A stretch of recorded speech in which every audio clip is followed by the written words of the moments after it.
আসসালামু আলাইকুম রহমতুল্লাহ বরকাতুহ। আলহামদুলিল্লাহ রাব্বিল আলামিন ওয়াসসালাতু ওয়াসসালামু আলা আশরাফিল আমবিয়া ওয়া সাইয়্যিদিল মুরসালিন নবিয়িনা মুহাম্মদ ওয়া আলা আলিহি ওয়া আসহাবিহি আজমাইন। Whenever a big holiday comes, many of যখন বড় কোনো ছুটি শুরু হয়, আমাদের অনেকে ওমরা করতে যান। তো আমরা কেউ কেউ তো আর সবসময় গুরুত্ব দেন না, শুধু সফরের আখ্যান দিয়ে দরকার হয়ে পড়ে। তো এই জন্য আমরা প্রতি বড় ছুটির আগে আমরা একটু ওমরা তালিম করি, বছরে 3-4 বার হয় এভাবে। তো আসলে তালিম করে যাওয়া আর না করে যাওয়ার মধ্যে অনেক পার্থক্য আছে।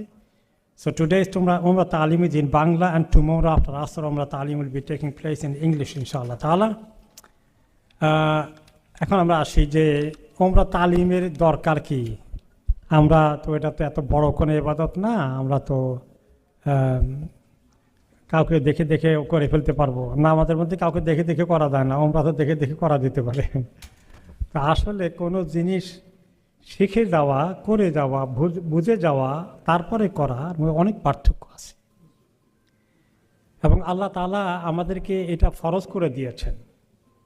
এই জন্য ইমাম বুখারী রাহমাতুল্লাহ আলাইহি বলেছেন, কোনো ইবাদত, কোনো দিনই কোনো কাজ করতে হলে বাবুল ইলমে কাবলাল কাউলে ওয়াল আমাল, যে কোনো দিনের বিষয়ে কথা বলতে হলে এবং দিনের কোনো আমল ইবাদত করতে হলে কেমনে করতে হবে এইটা জানা সবার আগে ফরজ। আমলটা যদি সুন্নত হয়, মনে করেন আমরা অনেকেই ওমরা করেছি বা হজ করেছি, এখন তো আমাদের ওমরা তো একটা নফল ইবাদতের মতো হবে, তাই না? ইবাদতটা নফল, কিন্তু এটা ঠিকমতো করার কাজটা কি? ঠিকমতো করার কাজটা ফরজ। আপনি 2 রাকাত নফল নামাজ পড়বেন, নামাজটা নফল, কিন্তু ঠিকমতো পড়াটা কি? ফরজ। বোঝা গেছে তো না? যে জিনিসটা অনেকেই হজের মধ্যে গুরুত্ব দেয়, ঠিক আছে, অনেক বড় ইবাদত, অনেক কিছু জানতে হয়, কিন্তু আমরা তো ছোটোখাটো ইবাদত। কিন্তু আসলে প্রত্যেকটি জিনিসকে সহি তরিকায় করা, আল্লাহ তাআলা রাসূলুল্লাহ সাল্লাল্লাহু আলাইহি ওয়াসাল্লাম যেভাবে করতে বলেছেন এভাবে না করা, মিস্টেক হয়ে গেলে, এই জন্যই হাদিসে এসেছে তলবুল ইলমে ফারিদাতুন আলা কুল্লি মুসলিম। প্রত্যেক মুসলমানের যখন যে কাজটা যেভাবে করা দরকার, যে ইবাদতটা, সেটা না জানা থাকলে ওই এলেমটা শেখা তাদের উপরে ফরজ। আজকে যারা কখনো জীবনে ওমরা করেননি, তারা যে আসছেন আপনার ফরজ ইবাদত আদায় করতে এসেছেন, এরকম গুরুত্ব দেওয়া দরকার। আর এই ইবাদতটা যেহেতু আমরা সব সময় করি না, নামাজ অনেক দিন থেকে পড়ে আসছি, আমরা এখন বুঝি কেমনে পড়তে হয়, কিন্তু আমরা তো ডেইলি করি না, প্রতি বছরও করি না, যার ফলে একবার করলেও অনেক কিছু অনেক দিন আবার পরে যাচ্ছি, নতুন করে আবার কিছু জানা জিনিসটাকে নবায়ন করে যাওয়া, পড়ে যাওয়া, রিভিশন করা, এই সেন্সেও এটা খুব জরুরি জিনিস। কারণ কোনো একটা মিস্টেক হলে তো কবুল হবে না। রাসূলুল্লাহ সাল্লাল্লাহু আলাইহি ওয়াসাল্লাম এই জন্যই তিনি বলেছেন, খুযু আন্নী মানাসিকাকুম ফাইন্নী লা আলকাকুম বাদা আমি হাদা, আমার থেকে তোমরা হজ ওমরার মাসালা শিখে নাও, আগামী বছর থেকে হয়তো আল্লাহ তোমাদের সঙ্গে আমার দেখা নাও করাতে পারেন।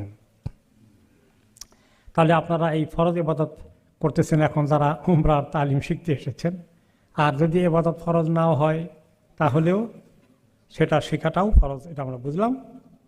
এখন আমরা আসি যে উমরাটা এটা কি আসলে এর আমলটা কি ফরজ না ওয়াজিব না সুন্নত, এই ইবাদতটার হুকুম কি? হজটা ফরজ আমরা সবাই জানি, যাদের উপরে সক্ষমতা আছে, কিন্তু উমরাটা কি, এর হুকুমটা কি? এটা হুকুম আসার আগে হুকুম কিসের ভিত্তিতে হয়? যারা বড় বড় ইমামরা বলেছেন এটা ওয়াজিব না ফরজ না সুন্নত, তারা কিসের ভিত্তিতে বলেছেন?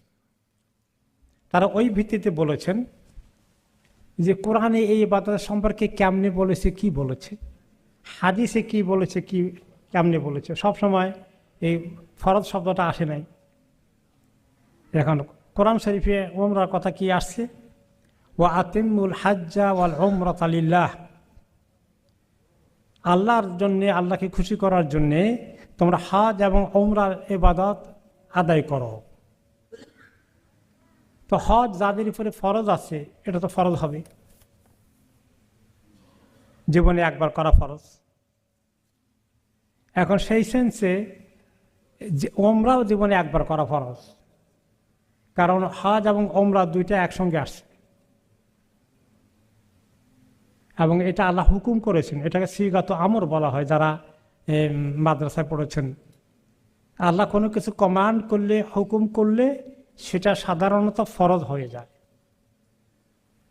তো যেহেতু হাজ ফরজ, পাশাপাশি ওমরা বলা হয়েছে, এটাও ফরজ হয়ে যাওয়ার কথা জীবনে একবার। তাহলে অনেক ইমামরা বলেছেন যে জীবনে হাজ করা যেভাবে একবার ফরজ, জীবনে ওমরা করাও একবার ফরজ। কিন্তু অনেক ইমামরা বলেছেন না, হজের ব্যাখ্যাটা আরও আসছে হাদিসের মধ্যে। ইয়া আইয়ুহান্নাস কুতিবা আলাইকুমুল হাজ ফাহুজ্জু, হে লোকেরা তোমাদের হজ ফরজ করে দেওয়া হয়েছে, হজ আদায় করো। কিন্তু রাসূলুল্লাহ সাল্লাল্লাহু আলাইহি ওয়াসাল্লাম ওমরার ব্যাপারে বলেন নাই তোমাদের উপরে ফরজ হয়ে গেছে, ওমরা করো। তো এখান থেকে ওনারা পার্থক্য করেছেন যে ওমরাটা সুন্নত, কেউ কেউ ওয়াজিব বলেছেন, কিন্তু বাকিরা এইটাকে ফরজই বলে দিয়েছেন। যেহেতু হজ এবং ওমরা একই লাইনে আসছে, দুইটাই ফরজ হওয়ার কথা। যাই হোক, এখন এটা ফরজ হোক, ওয়াজিব হোক আর সুন্নত হোক, ইবাদত আমরা করতে যাচ্ছি ইনশাআল্লাহ আল্লাহ তাআলাকে খুশি করার জন্য। কিন্তু এখন এটা কিভাবে করব সেটার এলেমটা শেখাটাও ফরজ। এই ফরজ এলেম শিখতে এসেছি। এরপরে আমরা আসি যে এই ওমরা করাটার ফজিলতটা কি, সওয়াবটা কি। কোনো জিনিসের আমল করলে সওয়াবটা জানলে, পুরস্কার জানলে আমলের মধ্যে উৎসাহ আরও বাড়ে। এবং আমাদের যেখানে সেটা রাখলাম যে আল্লাহ আপনি যে এই আপনার নবী যে হাদিসে এত সুন্দর পুরস্কারের কথা বলেছেন, সেটা পাওয়ার নিয়তে আমি ওমরা করতে এসেছি।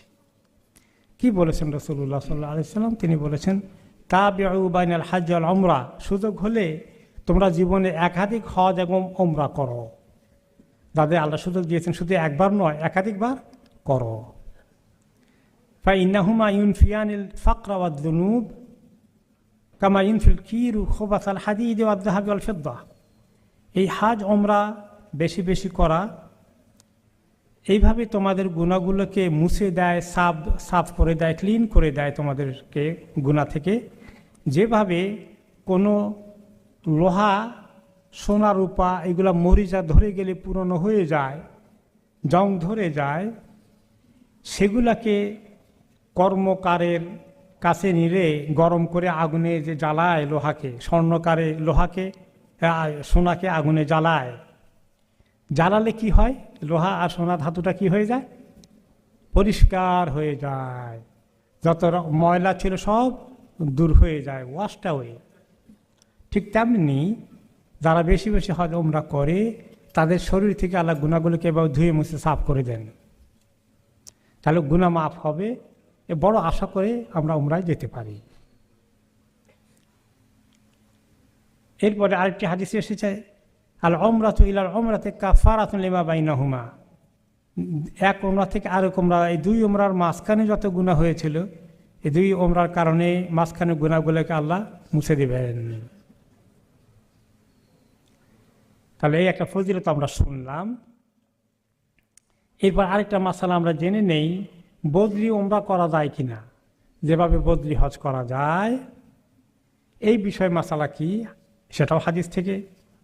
আন লুকাইত ইবনে আমির রাদিয়াল্লাহু আনহু আতা নবী সাল্লাল্লাহু আলাইহি ওয়াসাল্লাম فقال إن أبي شيخ كبير لا يستطيع الحج والعمرة ولا الذعن।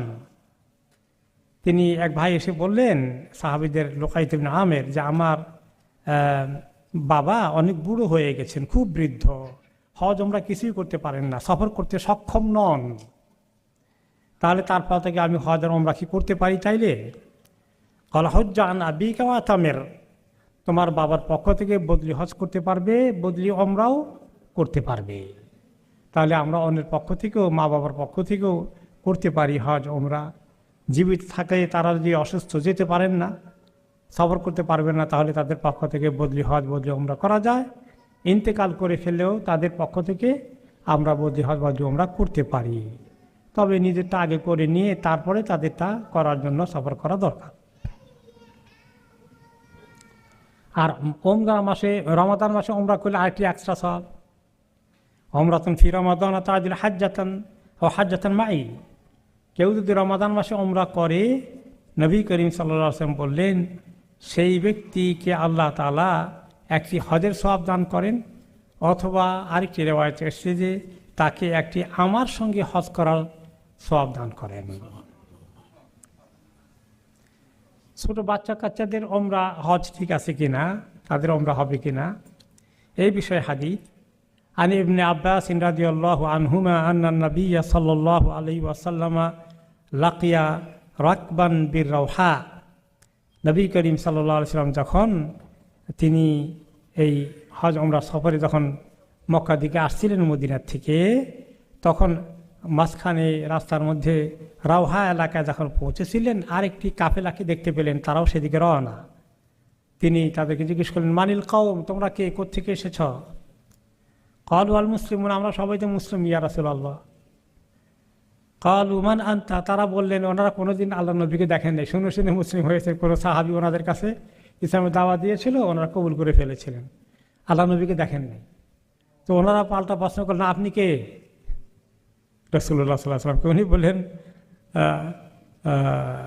ক্বালা রাসূলুল্লাহ, তিনি বললেন যে আমি তো আল্লাহর রসুল।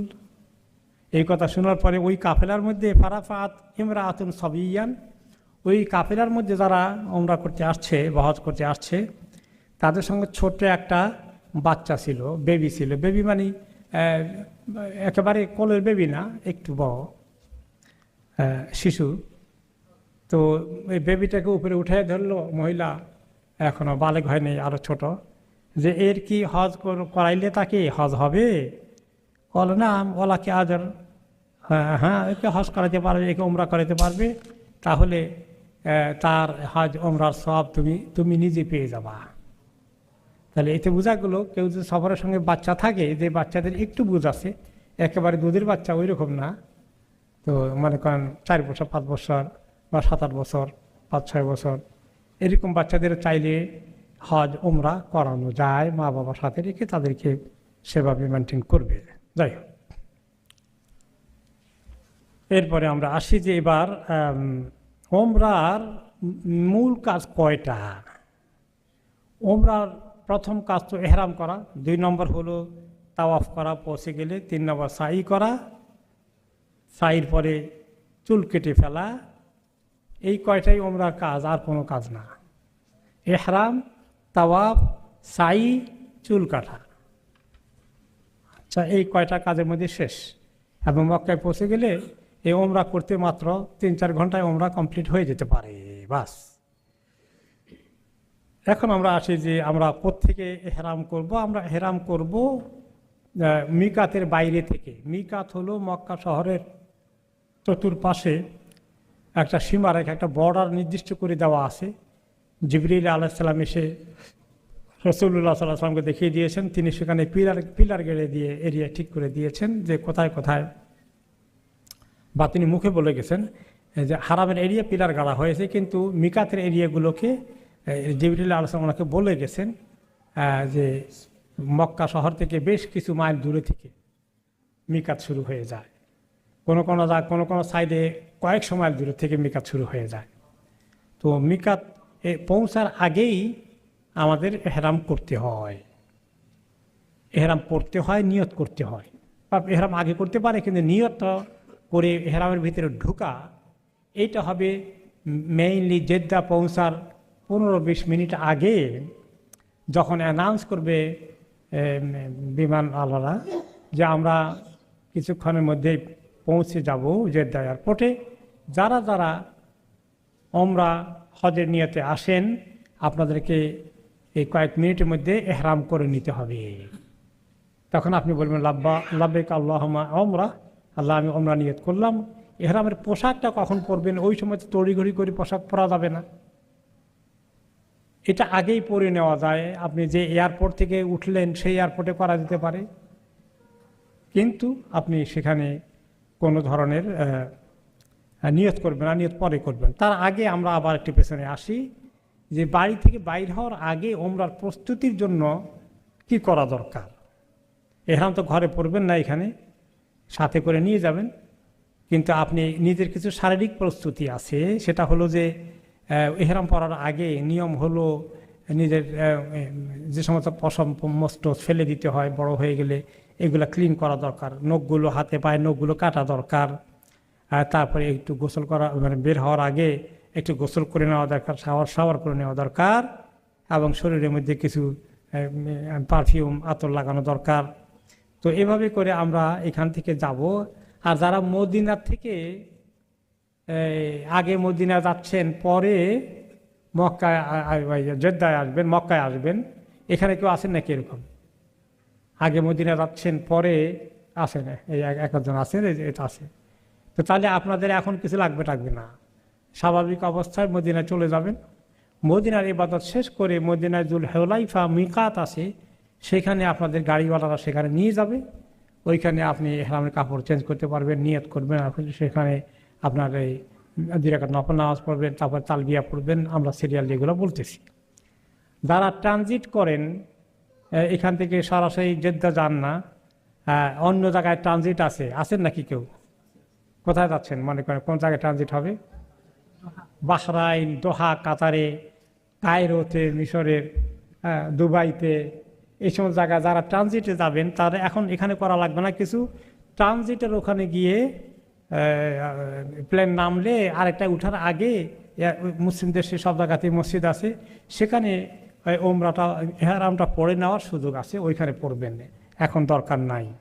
আর যারা এখান থেকে ডাইরেক্টলি জেদ্দায় যাচ্ছেন, তারা চাইলে হিথ্রো এয়ারপোর্টে বা যে এয়ারপোর্ট থেকে আপনি রওনা করবেন, জেদ্দায় পৌঁছেছেন, তাহলে আপনি এয়ারপোর্টে মসজিদ আছে, সেখানে আপনি যদি কোনো ওয়াক্তিয়া নামাজ থাকলো, না হলে আপনি সেখানে কাপড় চেঞ্জ করে ইহরামের কাপড় গায়ে দিলেন। কিন্তু এই মুহূর্তে নিয়ত করবেন না। নিয়তটা করবেন কোন সময়? জেদ্দা পৌঁছার অ্যারাউন্ড 20 মিনিটস আগে বা আধা ঘন্টা আগে, একটু সতর্কতার জন্য। যখন পাইলট অ্যানাউন্স করে যে আমরা কিছুক্ষণের মধ্যেই জেদ্দা পৌঁছবো, যারা উমরা নিয়তে আসেন আপনারা নিয়ত করে ফেলেন, তখন গিয়ে বলবেন আল্লাহুম্মা লাব্বাইকা উমরা। আর কাপড় গায়ে দিয়েছেন অনেক আগে, সেটা কিছু আসে যায় না। তো ওই সময় থেকে আপনার ইহরামের রেস্ট্রিকশন, নিয়ম কারণ সেখান থেকে শুরু হলো। আমরা আবার ফেরত আসি এখন, যে ঘরে থেকে আপনি প্রস্তুতি নিচ্ছেন, একটু গা গোসল দিয়ে আপনার যে সমস্ত পশম ফেলে দিতে হয় ফেলে দিলেন, নখ যেগুলো কাটতে হয় কাটলেন। তারপরে আপনি ঘর থেকে বের হওয়ার সময় আপনি 2 রাকাত নফল নামাজ পড়ে বের হলেন। যে কোনো সফরের আগে এরকম 2 রাকাত নামাজ পড়াটা ভালো। তো এরপরে থাকলো যে আপনার ঘর থেকে যখন বের হবেন, বের হওয়ার সময় পরিবারের সদস্যদেরকে একটু নসিহত করে বুঝাইয়া যাবেন। ছেলে মেয়েদেরকে রেখে গেলে তোমরা দুষ্টমি করবে না, নামাজ পড়বে ঠিক মতো, মেয়েরা পর্দা করে বের হবে, ভাই বোনে দুষ্টমি করবে না। তো এইভাবে কিছু নসিহত করে তাদের থেকে বিদায় নেবেন।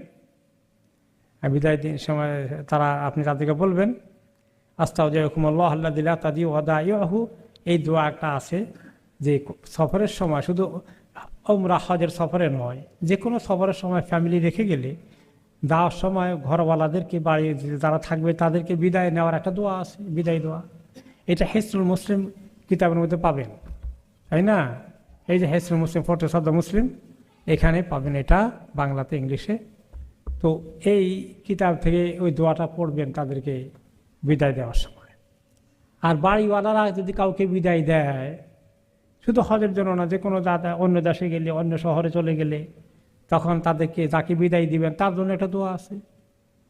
হ্যাঁ, তারা দোয়া করবে আস্তাদুল্লাহ দিন কামানাত খাওয়াতিমা আমালেকা।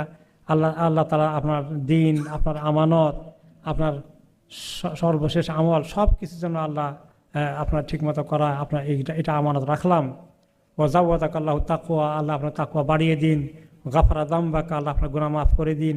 ওয়াইয়াসসারা লাকাল খায়রা হাইথামা কুনত, আপনি যেখানে থাকেন আল্লাহ যেন আপনার খায়ের সব কিছু সহজ করে দেন। এই দোয়াটা করে তারাও আপনাকে বিদায় দিল। তারপরে আপনি ঘর থেকে বের হবেন। এখন ঘর থেকে বের হওয়া শুধু হজ ওমরার জন্য নয়, দেশে যাচ্ছেন, এমনকি বাজারে যাচ্ছেন, মসজিদে আসছেন, ঘর থেকে বের হলেই একটা দোয়া আছে। সে দোয়াটা কি? বিসমিল্লাহি তাওয়াক্কালতু আলাল্লাহ ওয়ালা হাওলা ওয়ালা কুওয়াতা ইল্লা বিল্লাহ। সুন্দর দোয়া। এর অর্থ যে আল্লাহর নামে বের হলাম, আল্লাহর উপরে তাওয়াক্কুল করলাম, আল্লাহ ছাড়া শক্তি সামর্থ্য কারো কিছু নাই। এই দোয়া করলেন। তো এই দোয়া যখন আপনি করেন, তখন আপনার আশেপাশে শয়তান অপেক্ষা করতেছিল আপনারে খুব মুশকিলে ফেলে দেওয়ার জন্য, তারা হতাশ হয়ে যায়। না, শয়তানের আগে ফেরেশতারা আমাদের আশেপাশে থাকেন। আমরা এই সুন্দর দোয়া পড়লে তারা অনেক খুশি হয়ে যান। খুশি হয়ে গিয়ে তারা আমাদের জন্য দোয়া করেন যে তুমি এমন সুন্দর দোয়া পড়লে, এই দোয়া তোমার হেফাজতের জন্য যথেষ্ট হয়ে গেল, তোমার আল্লাহ তোমার হেফাজত করবেন। তো যখন ফেরেশতারা এই দোয়া আমাদের জন্য করে, তখন শয়তানরা আশেপাশে আর তারা শুনে, তারা অপেক্ষা থাকে আমাদেরকে বিপদে ফেলতে, গুনাহ করাতে। তো তারা একে অপরকে বলে, মুখ চাওয়াচাওয়ি করে, যে ব্যক্তিকে এত গ্যারান্টি দেওয়া হয়েছে, আল্লাহ তাকে নিরাপত্তা দিয়ে দিয়েছেন, এখন তোমরা তাকে আর কেমনে কিছু ক্ষতিগ্রস্ত করবা। তারা হতাশ হয়ে যায়। তা আমরা শয়তানকেও হতাশ করব যখনই ঘর থেকে বের হই। শুধু হজে উমরা নয়, বাজারে গেলেও, মসজিদে আসার সময়ও, কোনো জায়গা সফর করার আগে এই দোয়াটা করে নেওয়া দরকার। তারপরে এরপরে আমরা গাড়িতে উঠলাম। গাড়িতে ওঠার পরে একটা দোয়া আছে, তাই না? সে দোয়াটা কি? সুবহানাল্লাযী সাখখারা লানা হাযা ওয়া মা কুন্না লাহু মুকরিনিন ওয়া ইন্না ইলা রাব্বিনা লামুনকালিবুন। এটা কোরআনের আয়াত আর দোয়ার মধ্যে চলে এসেছে। সে আল্লাহ পবিত্র, যিনি আমাদের জন্য এই যন্ত্র, এই এই এই যানবাহনকে আমাদের নিয়ন্ত্রণে রেখে দেন। তিনি যদি নিয়ন্ত্রণে না রাখেন, আমরা নিয়ন্ত্রণ করতে পারবো না। তাহলে না হলে গাড়ির চাকা এদিকে দৌড় দিবে অথবা ওদিকে দৌড় দিবে, অ্যাক্সিডেন্ট হয়ে যেতে পারে। আমাদের কোনো ক্ষমতা নাই নিয়ন্ত্রণ করার, ড্রাইভারেরও ক্ষমতা নাই। ক্ষমতা কার? আল্লাহর হাতে। তার উপরে তাওয়াক্কুলটা করলাম এই দোয়া পড়ে। এরপরে গোটা সফরে, যে কোনো সফরে যাই, এগুলো মুখস্থ করার দরকার না হলে হিসনুল মুসলিম কিতাব খুলে খুলে এগুলা পড়বেন অন্তত, তাহলে আল্লাহ হেফাজত করবেন। যে আল্লাহুম্মা ইন্না নাসআলুকা ফি সাফরিনা হাযা, আল্লাহ এই সফরের মধ্যে আমরা আপনার কাছে শুধু নেকি আর তাকওয়ার কাজ করতে চাই, বেশি করে তৌফিক দেন নেক কর্ম, তাকওয়ার কাজ করতে। অমিনাল আমালে মা তারদা, আর যে আমল করলে আপনি খুশি হন সে আমলে আমাদেরকে লাগাই দেন। আল্লাহুম্মা হাওবিন আলাইনা সাফরানা হাযা ওয়া তাবা আন্না বুদা, আল্লাহ এই সফরকে আপনি আমাদের জন্য সহজ করে দেন। সফরের দূরত্বটাকে আপনি কমিয়ে দেন। দূরত্ব 300 মাইল তো আর 200 মাইল হয়ে যাবে না। তো কিন্তু হলো যে সফরের কষ্ট ক্লেশ কম হয়ে যাবে, মানে আপনি বেশি কষ্ট পাবেন না, এটাই বোঝায়। তারপরে আল্লাহুম্মা আনতা সাহিবুস সাফর, হে আল্লাহ আপনি সফরে আমাদের সঙ্গী, আমরা একলা না। আমরা যেখানে থাকি আপনি আমাদের হেফাজতকারী হিসাবে আমাদেরকে সঙ্গ দেন। ওয়াল খালিফাতু ফিল আহল, আর বাড়িতে যে লোকজন রেখে যাচ্ছি আল্লাহ, আপনি তাদের দেখভাল করার দায়িত্ব পালন করবেন। তো এখনও কি আমরাই করতে পারিনি? এখনও তো আল্লাহ তাআলাই করেন। তবে ফিজিক্যালি থাকলে তো আমরা কিছু দৌড়াদৌড়ি করি, সেটা তো আর পারবো না, দেখতেও পাবো না দুই চোখ দিয়ে কে কোন দিয়ে গিয়ে দুষ্টামি করছে। তা আল্লাহ সেই দায়িত্বটা আপনারা দিয়ে গেলাম। দেখছেন আল্লাহ তাআলা অ্যালাউ করছেন আমাদের দায়িত্বটা আল্লাহর কাছে দেওয়ার জন্য। তিনি আমাদের পক্ষ থেকে দায়িত্ব পালন করবেন। আমরা দিলে দায়িত্ব আল্লাহ তাআলাকে, আল্লাহ তাআলা ঠিকই পালন করবেন। আল্লাহুম্মা ইন্নী আউযু বিকা মিন ওয়াসাইস সাফর, আল্লাহ সফরের ক্লান্তি থেকে আপনার কাছে পানা চাই, কষ্ট থেকে। ওয়া কাআবাতিল মানদর, আর এমন কোনো দৃশ্য দেখতে যেটা খুব খারাপ, দেখলে অ্যাক্সিডেন্ট মানে নিজের মানে চেহারা বিবর্ণ হয়ে যায়, মারাত্মক কোনো দুর্ঘটনা দেখার থেকে আল্লাহ আপনার কাছে পানা চাই। ওয়া সুইল মুনকালাব ফিল মালি ওয়াল আহল, আর যখন ফেরত আসবো তখন যেন না দেখি যে আমার পরিবার পরিজন, ছেলে মেয়ে আর বাড়িঘর, ব্যবসা বাণিজ্য সব কিছুর মধ্যে অনেক কিছু উল্টাপাল্টা হয়ে গেছে, সর্বনাশ হয়ে গেছে, এরকম যেন দেখতে না হয়। আল্লাহ, দোয়াটা কত জরুরি, খুব জরুরি না? যে কোনো সফরের জন্য আমরা যখনই সফর করতে যাই এই দোয়াটা যেন পড়ে যায়, ঠিক আছে? এই দোয়া পড়ে গাড়িতে উঠলেন, গাড়ির দোয়া পড়া হয়ে গেল। এরপরে আরেকটু দোয়া আছে, যদি যারা পারেন হিসনুল মুসলিম কিতাবের মধ্যে লেখা আছে, গাড়িতে বসে পড়তে থাকেন। আল্লাহুম্মা ইন্নী আউযু বিকা মিন আন আযিল্লা উযাল আও আযিল্লা উযাল আও আযলিমা উযলামা ওয়া আতাদা আলাই আও আজহালা ইজহালা আলাই। হে আল্লাহ, আমি আপনার কাছে আশ্রয় চাই, আমি যেন নিজে কখনো কাউকে বিভ্রান্ত না করি, গোমরাহ না করে দেই, কেউ যেন আমাকে গোমরাহ না করে, বিভ্রান্ত না করে। আল্লাহ, আমার যেন কোনো পদস্খলন না ঘটে, আর আমি যেন কারো পদস্খলন না ঘটাই। আল্লাহ, আমি যেন কাউকে জুলুম না করি, কেউ যেন আমাকে জুলুম না করে। আল্লাহ, আমি যেন কারোর সঙ্গে মূর্খের মতো আচরণ না করি, দুর্ব্যবহার না করি, আর কেউ যেন আমার সঙ্গে মূর্খের মতো দুর্ব্যবহার না করে। এটাও অনেক সুন্দর দোয়া। এগুলো সফরের হালতে আমরা আমল করার জন্যে চেষ্টা করি। আর তারপরে আপনি এয়ারপোর্টের দিকে যাচ্ছেন, এয়ারপোর্টে আসেন, প্লেনে উঠছেন, প্লেন থেকে নামছেন, অন্য এয়ারপোর্টে গিয়ে পৌঁছলেন। এইখানে অনেক সময় এই পুরো রাস্তার মধ্যে সঙ্গী থাকলে গল্প গুজব আড্ডা, তারপরে মোবাইল ফোনের মধ্যে হোয়াটসঅ্যাপ কলের মধ্যে দুনিয়ার যত আছে সব কিছু, এগুলোর মধ্যে ব্যস্ত না থেকে আমরা নেকির সফরে, আমলের সফরে যাচ্ছি। আমরা জিকিরের হালতে থাকি, জিকিরে ফিকিরে থাকি, ইস্তেগফার করি, তওবা করি যে আমি যাচ্ছি আল্লাহ আপনার ঘরে, আমি এত গুনাহ নিয়ে যাচ্ছি, আল্লাহ আমার গুনাহ মাফ করে দেন, আমার আপনি এই মকবুল ওমরা নসিব করেন। এই সমস্ত কোরআন তেলাওয়াত করা, দোয়াগুলো পড়া, সকালবেলা হলে সকালবেলা জিকিরগুলো পড়া, হিসনুল মুসলিম থেকে।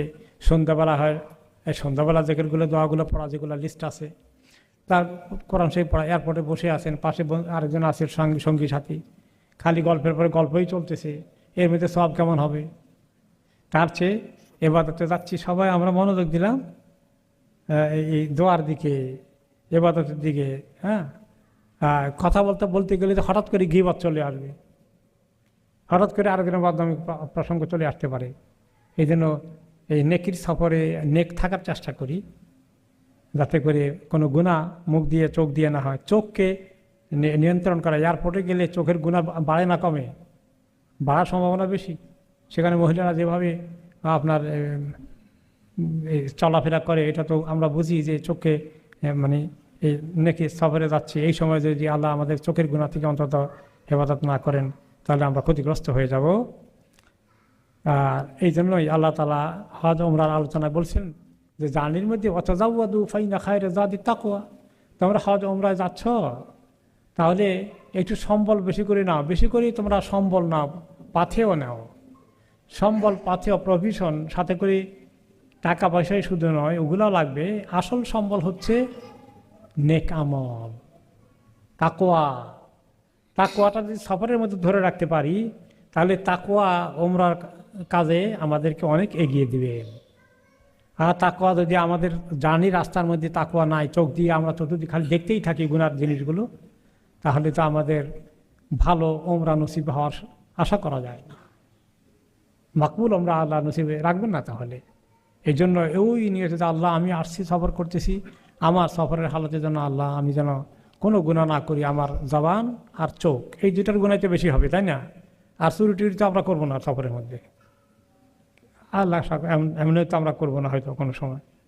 কিন্তু এই দুইটার গুনাহ কেমন হয় আমাদের বলেন তো? চোখের গুনাহ আর মুখের গুনাহ কি পরিমাণ হয়? সুবহানাল্লাহ, আল্লাহ মাফ করুন আমাদেরকে, আল্লাহ মাফ করুন। এইটা যে কত বড় ফিতনা! আর সামার টাইমে বেশি হয় না কম হয়? অনেক বেশি হয়ে যায়, আল্লাহ মাফ করুন।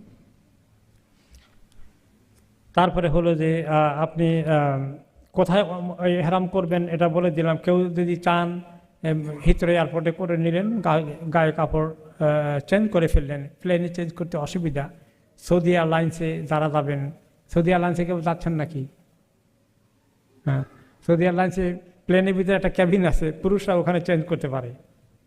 তো আপনি রিস্ক নিতে পারেন। আর না নিলে আপনি চাইলেই হিথ্রো এয়ারপোর্টে মসজিদের মধ্যে নামাজের জায়গা যেখানে আছে ওখানে চেঞ্জ করে ফেলেন। কোনো ওয়াক্তিয়া নামাজ থাকলে পড়লেন, ওয়াক্তিয়া নামাজ না থাকলে তাহিয়াতুল মসজিদ পড়লেন।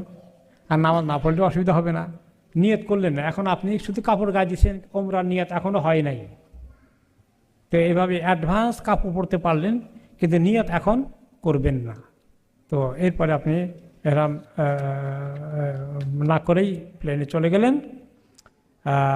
তাহলে আমরা কেউ হিথ্রো এয়ারপোর্টে করব, বা নিজের যে এয়ারপোর্ট থেকে রওনা করে সেখান থেকে করতে পারি। আর ট্রানজিট যদি থাকে, ট্রানজিটে তা আরও সুবিধা, সেখান থেকে করতে পারি। কিন্তু জেদ্দা গিয়ে করবে এই নিয়ত করা যাবে না। জেদ্দা গিয়ে যদি কেউ ইহরাম করে, তাহলে তাকে হয়তো জেদ্দা এয়ারপোর্ট থেকে নেমে মক্কা যেতে পারবে না, তাই যাওয়া লাগবে। মিকাতে গিয়ে ইহরাম পরে আসতে হবে। আর যদি মক্কা চলে যায়, তাহলে দম দেওয়া লাগবে, একটা ভেড়া ছাগল এই মিস্টেকের জন্য ক্ষতিপূরণ দেওয়া লাগবে গরিব মিসকিনকে খাওয়ানোর জন্য। আর যারা আগে মদিনায় যাবেন, তাদের এখন কোনো ইহরামের চিন্তা নাই। মদিনার ইবাদতে খালি যেভাবে যে পোশাকে যান সেই পোশাকে পৌঁছে যাবেন। তারপরে আপনার মদিনার আমল শেষে মদিনা থেকে যাওয়ার পথে জুল হুলাইফা মিকাত আছে, সেখানে একটা মসজিদ আছে, ওইখানে সাধারণত ওমরা হজ যাত্রীরা ওইখানে থামে, ওইখানে ওযু করে নামাজ পড়া, তারপরে এহরাম চেঞ্জ করার এগুলো সুযোগ আছে। তো যদি ওই মদিনা থেকে যান ওই মসজিদের মধ্যে ওখানে এহরাম করেন, তাহলে প্রথমে আপনি ওযু করে আগে এহরাম পরে নেবেন। এহরামের পরে যদি কোনো ওয়াক্তিয়া ফরজ নামাজ থাকে তাহলে ওয়াক্তিয়া ফরজ নামাজ পড়লেই হবে, নফল পড়া লাগবে না।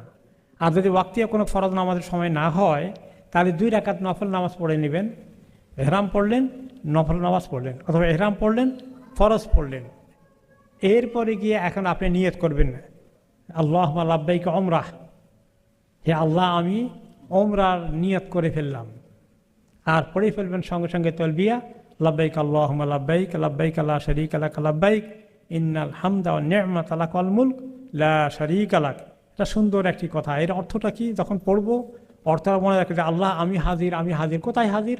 যে আমি হাজির হয়ে যাচ্ছি আপনার ওই ঘরের ওমরা করতে, যেটা আপনি নির্দেশ দিয়েছিলেন ইব্রাহিম আলাইহিস সালামকে হজ ওমরার জন্য ঘর বানাতে, আল্লাহর ইবাদতের জন্য। এবং সেই ইবাদতের জন্য আপনি আমাদেরকে যে আহ্বান করেছেন, সেই আহ্বানে সাড়া দিয়ে আমি আসছি, লাব্বাইক আল্লাহুম্মা লাব্বাইক, আমি আসছি আপনার কাছে আল্লাহ, আমি হাজির হয়ে যাচ্ছি আপনার ঘরের কাছে। ইন্নাল হামদা ওয়ান নি'মাতা লাকাল মুলক, সমস্ত প্রশংসা, সমস্ত নিয়ামতের অধিকারী কে? আল্লাহ। সমস্ত ক্ষমতা, রাজত্ব একমাত্র আল্লাহর। লা শারীকা লাক, আপনার কোনো অংশীদার নাই।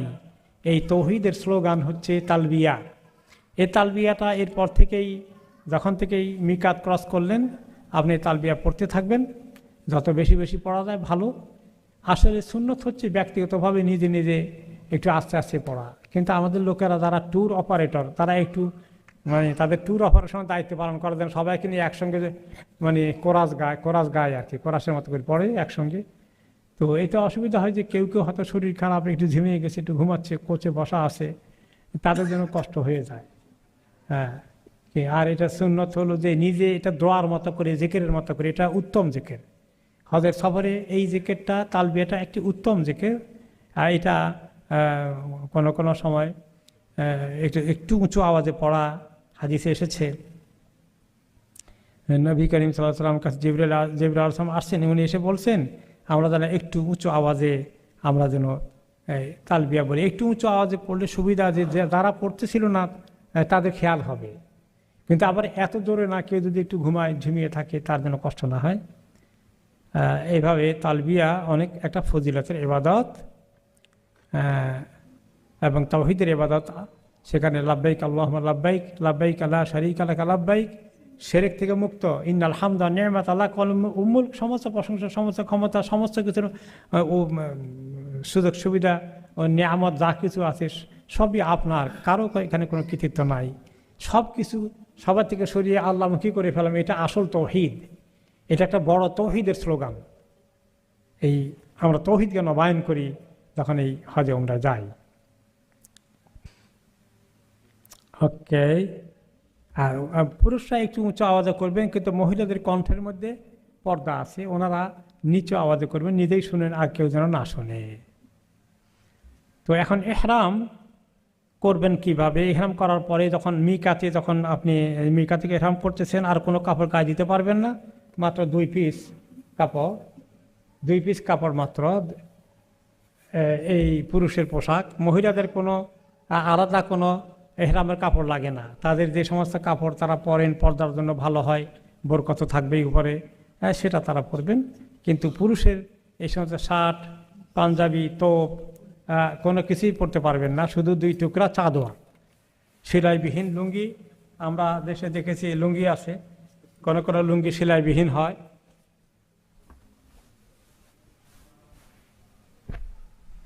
এই যে এইভাবে গিরা দিয়ে পড়লেন।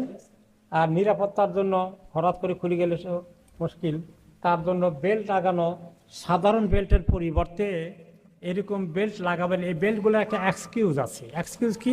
পকেট আছে। এই পকেটের মধ্যে আমার ওয়ালেট রাখবো, পাসপোর্ট রাখবো, আমার অন্য কিছু টাকা পয়সা রাখবো। এই উসিলায় এই বেল্টটা জায়েজ হয়ে গেল। তা না হলে সাধারণ যে ট্রাউজারের বেল্ট আছে ওইটা রেকমেন্ডেড নয়। এই জন্য ব্যাগওয়ালা বেল্ট এই বিভিন্ন রকমের আছে, এগুলো আপনি পড়তে পারেন, আরও আছে। হ্যাঁ, যে কোনো টাইপের হয় এগুলো পরা যেতে পারে। তাহলে এই বেল্ট থাকবে নিচে, আর উপরে একটা চাদর গায়ে দেওয়া। আমরা দেশে চাদর গায়ে দিয়েছি, আমাদের অভ্যাস আছে, তাই না? হ্যাঁ, এইভাবে গায়ে দিয়ে রাখবেন। তো দোনো কান ঢেকে থাকবে, কানগুলো খোলা থাকবে না। অনেকেই কানগুলো ডান হাত খুলে রাখে, ডান কবজি খুলে রাখে, এটা ঠিক না। ডান কবজি খুলতে হবে এমন এক সময় যখন কেবল এহরাম তাওয়াফ শুরু করবেন, তার আখ্যান দিয়ে খুলতে হবে, সেটা আরেকটা সুন্নত আমল। কিন্তু এর আগে পরে সবসময় দোনো কান ঢাকা থাকবে। কিন্তু অধিকাংশ মানুষই কি করে জানেন, এক কান খুলে রাখে সারা বছর, এভাবেই থাকে। এটাই মনে করে একজনের দেখা দেখি আরেকজন করে, এটাই বোধহয় সুন্নত। মেজরিটি লোক এই কাম করে। সুন্নত হচ্ছে উভয় কানকে ঢেকে রাখা। হ্যাঁ, এক সময় এটা করতে হবে, তাওয়াফের আখ্যান দিয়ে, সেটা আমি দেখাবো। হ্যাঁ, তার আগ পর্যন্ত আগে এবং পরে ঢেকে রাখতে হবে। স্যান্ডেলের মধ্যে মনে করেন, স্যান্ডেলগুলো দেখান একটু। এই যে কোনো স্যান্ডেল, চপ্পল, স্পঞ্জ, এগুলো সব জায়েজ আছে, পরতে পারবেন। জুতা পরতে পারবেন না। এই যে এটার পিছনে নিচে দিয়ে বেল্ট আছে, এটাও জায়েজ আছে। শর্ত হলো পুরোটা ঢাকা থাকবে না। যদি পুরোটা কাভার থাকে আপনার অ্যাঙ্কল, তাহলে কিন্তু হবে না। এখানে ফাঁক আছে, সেলাই করা অসুবিধা নেই। এটা জুতা সেলাইয়ের মধ্যে অসুবিধা নেই। এমনকি এটা আমার কাপড়, গরিব মানুষ থাকে, 3 টুকরা কাপড়ে সেলাই দিয়া এটা চাদর একটা বানাইছে, সেটাও জায়েজ আছে। কোন সেলাই করা কাপড় মানে আমার গেঞ্জি, আমার শার্ট, আমার পাঞ্জাবি, আমার পায়জামা, এগুলো সেলাই করা, টেইলারিং করা যে জিনিসগুলো, ওই সেলাই নিষেধ। জুতার মধ্যে সেলাই থাকলে কোনো অসুবিধা নেই। ওকে, এই হলো পুরুষের আপনার এই 2 টুকরা কাপড়, ভিতরে কোনো আন্ডারওয়্যার থাকতে পারবে না, জুতা থাকতে পারবে না, মোজা থাকতে পারবে না, শুধুমাত্র স্যান্ডেল। কয়েক রকমের স্যান্ডেল আছে, সবগুলো দেখালাম, সবগুলো দেখাইছি। হ্যাঁ, সবগুলো আপনি ইউজ করতে পারবেন। এরপরে মনে করেন যে অনেক সময় দেখা গেল জেদ্দা থেকে আপনি মক্কা যাচ্ছেন, কোচের মধ্যে খুব জোরে সোরে এসি দিয়ে দিছে, আর অনেকে ঠান্ডা সহ্য হয় না, আর অফ করে দিবে না। এখানে সবার অভ্যাস হলো যে জোরে সোরে এসি লাগানো থাকে। আমার নিজেরই কষ্ট হয়ে যায় অনেক সময়। তখন কি করা, ঠান্ডা ধরে ফেললে তো আপনার সর্দি কাশি হয়ে যাবে।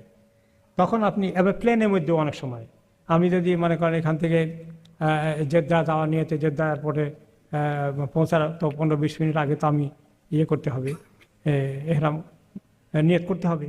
তো তার আগে আমার গায়ে যদি এগুলো ঠান্ডা লেগে যায়, তাহলে সেই জন্য একটা বিকল্প হলো যে আপনি, কারো গায়ে কোট আছে নাকি, এখানে জ্যাকেট আছে নাকি, কারো কাছে নেই? থ্যাংক ইউ, জাকালা খান, কিন্তু গিভ ইট টু মি। দেখলাম, মনে করেন প্লেনের মধ্যে আপনি বসছেন, এত ঠান্ডা লাগতেছে, যে এয়ারপোর্টে নামছেন, খুব ঠান্ডা লাগতেছে, ওরা এসি অনেক হাই করে দেয়, অনেকে সহ্য হয় না এটা, তো কী করবেন? তাহলে আপনার এই বেশি ঠান্ডা লাগলে এমনি করে ধরে রাখবেন, পিঠের মধ্যে ঠান্ডাটা লাগলো না। দেখবেন বেশি ঠান্ডা লাগলে পিঠটা যদি সেফ থাকে, তাহলেও আপনি মোটামুটি ঠান্ডা ধরলো না আপনাকে। তো এইটা কি গায়ে দেওয়া হয়েছে? হয় না, এটা লটকানো হয়েছে। লটকানো যায় আছে যদি ঠান্ডা লাগে, কিন্তু হালকা একটা জিনিসও আপনি এমনি করে গায়ে দিয়ে হাতা ঢুকে পড়তে পারবেন না। হ্যাঁ, সেলাই ছাড়া চাদর, অ্যানাদার ওমরা পিস, 3 পিস গায়ে দেন দরকার, তাতে অসুবিধা নেই। প্লাইনের ব্ল্যাঙ্কেট আছে প্লাইনের মধ্যে, সেটা গায়ে দিতে পারবেন। সেটা কোনো পোশাক না, it is not a garment, তাই না? এই জন্য অ্যালাউড আছে। হ্যাঁ, যেতে পর্যন্ত যাওয়া যাবে, মক্কা পর্যন্ত যাওয়া যাবে। যদি মক্কায় কোচে উঠছেন, ওখানে আমার সহ্য হয় না, এমন ঠান্ডা করে দেয়, মানে আবার ঠান্ডা বেশি লেগে গেলে কিন্তু সর্দি লেগে যাবে। হ্যাঁ, সব করা যাবে। ব্ল্যাঙ্কেটটা যদি পুরো বডির মধ্যে কাভার করে, তাতে অসুবিধা নাই। শুধুমাত্র ব্ল্যাঙ্কেট, যেমন কেউ যদি, পরে কথা আসার কথা, যে হোটেলে গেলে অনেক সময় ক্লান্ত হয়ে গেছেন, টায়ার্ড হয়ে গেছেন মক্কায়, আপনি এখনই ওমরা করতে দিতে পারবেন না, এত জার্নিতে কষ্ট হয়ে গেছে, আল্লাহ মাফ করুন, অনেকের এরকম হয়। এরপরে আপনি পড়ছিলেন দুপুর 12টার সময়, ইয়া আল্লাহ গরমে মাথা ফেটে যাবে, তখন তো আমরা করতে পারবেন না, এখন শুয়ে যাবেন। শুয়ে গেলে এখন তো আপনি ওই খেতা কম্বল আছে বা কিছু আছে গায়ে দিবেন, ব্ল্যাঙ্কেট গায়ে দিবেন, শুধুমাত্র মাথা ঢাকবেন না আর চেহারা ঢাকবেন না, আর বাকি সব ঢাকা যায় আছে, পুরো ব্ল্যাঙ্কেট গায়ে দিতে পারবেন। ওকে, এইগুলো এটা তাহলে পুরুষদের এই পোশাকটা এইটাকে এহরামের অংশ।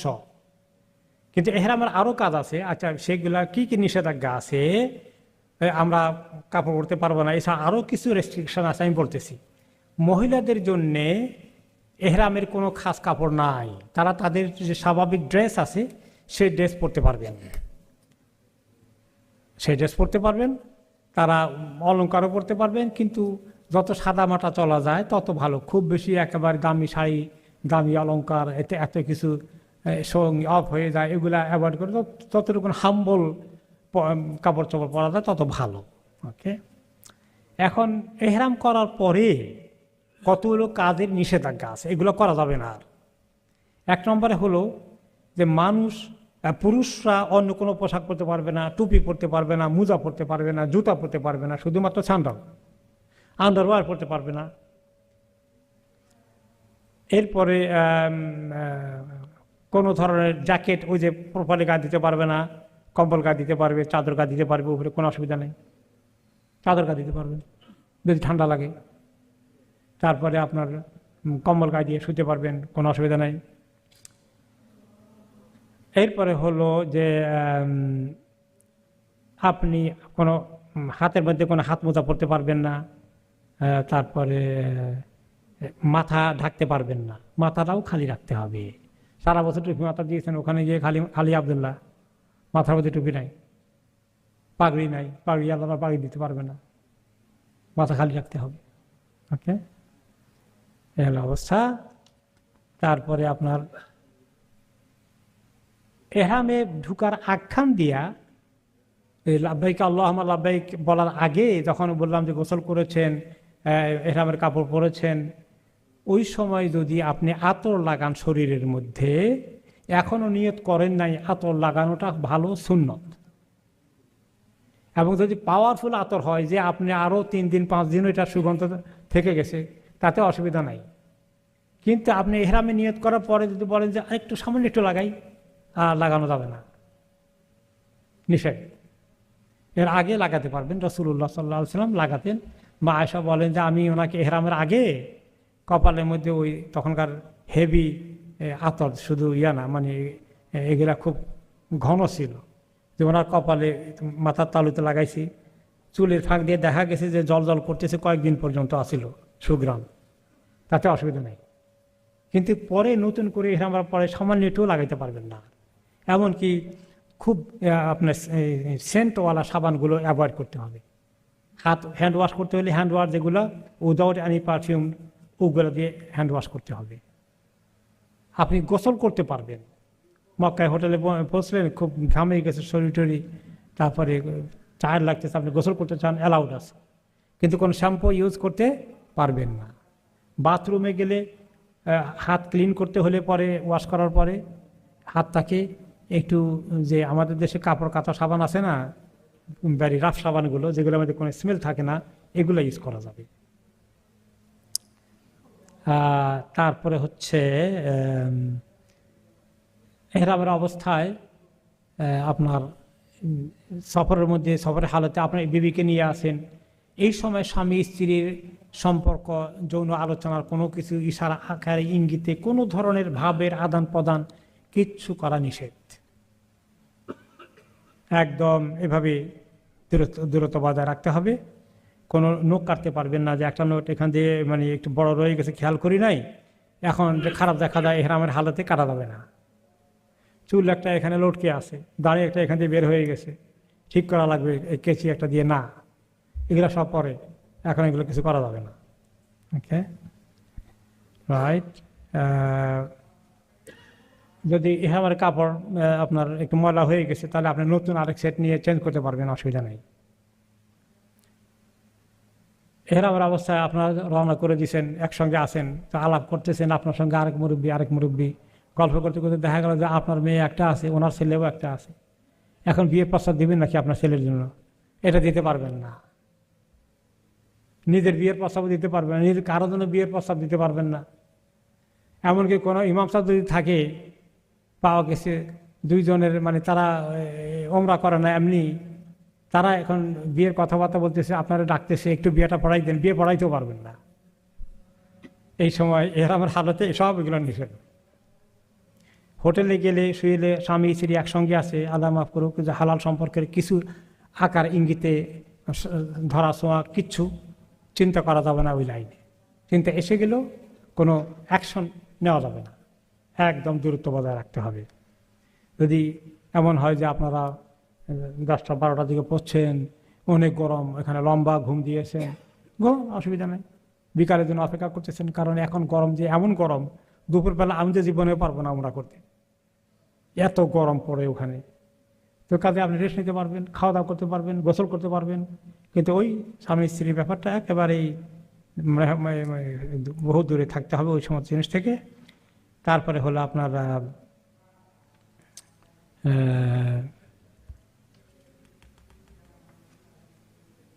কি কি জিনিস অ্যালাউড আছে ওগুলা কিছু বলি। যে আপনি যদি বেশি গরম লাগে মাথার উপরে ছাতি নিতে পারবেন। আপনার যদি ব্যাগ হেভি হয়ে যায় মাথার মধ্যে বহন করতে পারবেন, ক্যারি করতে পারবেন, মাথা ঢাকা গেলে এটা অসুবিধা নাই। কিন্তু মাথায় একটা টুপি দিতে পারবেন না, একটা রুমাল দিতে পারবেন না। ছাতি ধরতে পারবেন, ব্যাগ মাথা করে নিতে পারবেন, এটা অসুবিধা নাই। এরপরে হচ্ছে যে আপনার ব্যাকপ্যাক এই জাতীয় ক্যারি করতে পারবেন, কোনো অসুবিধা নাই। কারো যদি ঘড়ি থাকে, কোনো রিং থাকে, গলার মধ্যে মহিলাদের অলঙ্কার দিয়ে আছে, কোনো অসুবিধা নাই এগুলোতে। তারপরে আপনার কেউ যদি কন্ট্যাক্ট লেন্সেস জাতীয় কিছু থাকে, এতে কোনো অসুবিধা নাই। এহরাম কাপড় পুরনো হয়ে গেছে, ময়লা হয়ে গেছে, বেশ মানে ঘাম টাম লেগে একটু গন্ধ হয়ে গেছে, আমি এখন নতুন আরেক সেট পরবো, চেঞ্জ করা যাবে, কোনো অসুবিধা নাই। এইগুলো এটা। তারপরে এবার আমরা আসি যে কোনো সময় মানুষে এহরাম যদি ঠিকমতো না করে, এইখানে কিছু জিনিস ঘটে যায় এবং এটা যেন দম দেওয়া লাগে। এক নম্বর হলো, কেউ যদি মিকাত ক্রস করে ফেলে বিনা এহরামে, তাহলে তার উপরে একটা দম ওয়াজিব হয়ে যাবে। যেমন আপনি প্ল্যান করেছেন যে জেদ্দা যাবেন, আগে জেদ্দা গিয়ে আপনি তাইফে যাবেন, সেখান থেকে আপনি এহরাম করবেন, এটা ঠিক আছে। কিন্তু কেউ যদি জেদ্দা থেকে ভুলে মক্কা দিকে চলে গেল, তো এখন এটা আর তার তাইফ যাওয়া হয় নাই, প্ল্যান করছিল কিন্তু প্ল্যানটা ঠিকমতো হয় নাই, এখন লন্ডনে তার ফেরত আসবেন না, সামনের দিকে যেতে হবে, তো মক্কা চলে গেল, তাহলে জেদ্দা এয়ারপোর্টে যদি এহরাম পরে কোনো লাভ হবে না, তার দম দেওয়া লাগবে। জেদ্দা এয়ারপোর্ট মিকাতের ভিতরে পড়েছে।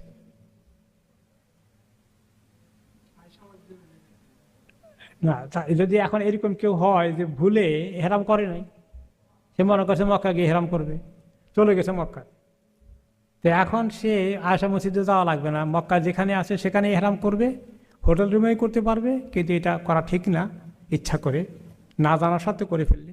হোটেলে বসে এহরাম করলো, এটা একটা মিস্টেক হয়ে গেছে, এইটার কাফারা দিতে হবে, ফিদিয়া দিতে হবে। একটা দম দিয়ে একটা ছাগল ভেড়া মক্কার মার্কেট থেকে কিনে জবাই করে মক্কার গরিব লোকদের মধ্যে বিতরণ করতে হবে, কোনো ধনী লোক খেতে পারবে না সেটা।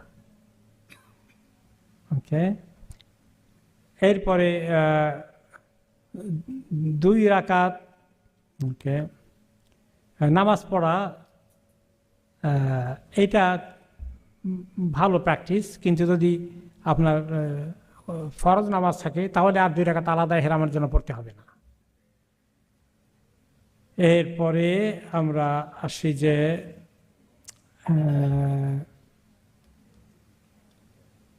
মহিলাদের ক্ষেত্রে ওনাদের কোনো বিশেষ কাপড় নাই, এবং ওনারা ওই জায়গা মতো যেখানে পুরুষরা ইয়ে করবে, এহরাম করবে, তারা ওখানে এহরামের নিয়ত করবেন। আগে থেকে গোসল করে নিয়েছেন, ওখানে যাবেন, ওখানে আপনার মিকাতের মধ্যে দুই রাকাত নামাজ পড়বেন, নামাজ পড়ে শেষে ওনারা নিয়ত করে ফেলবেন।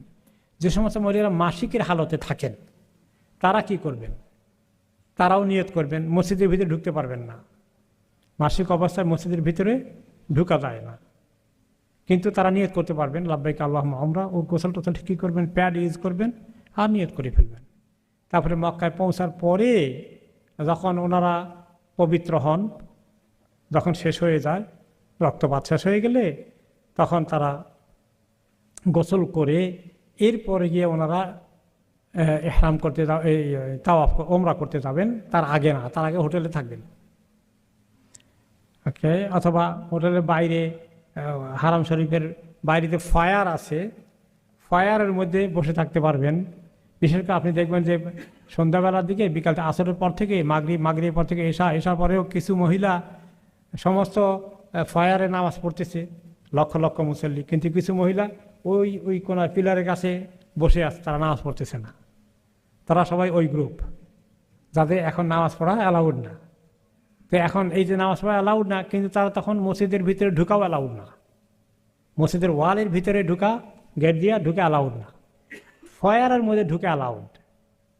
ফায়ারের মধ্যে যদিও হাজার হাজার লক্ষ লক্ষ মানুষ নামাজ পড়তেছে, পাশেই পড়তেছে, কিন্তু উনি পাশে পিলারের এখানে বসে আছেন, এটা জায়েজ আছে, কারণ এটা মসজিদের ভিতরে না। মসজিদের ওয়ালের ভিতরে গেলে তখন ওনার জন্য ঢুকা জায়েজ নাই, গুনাহ হবে, কবিরা গুনাহ হবে।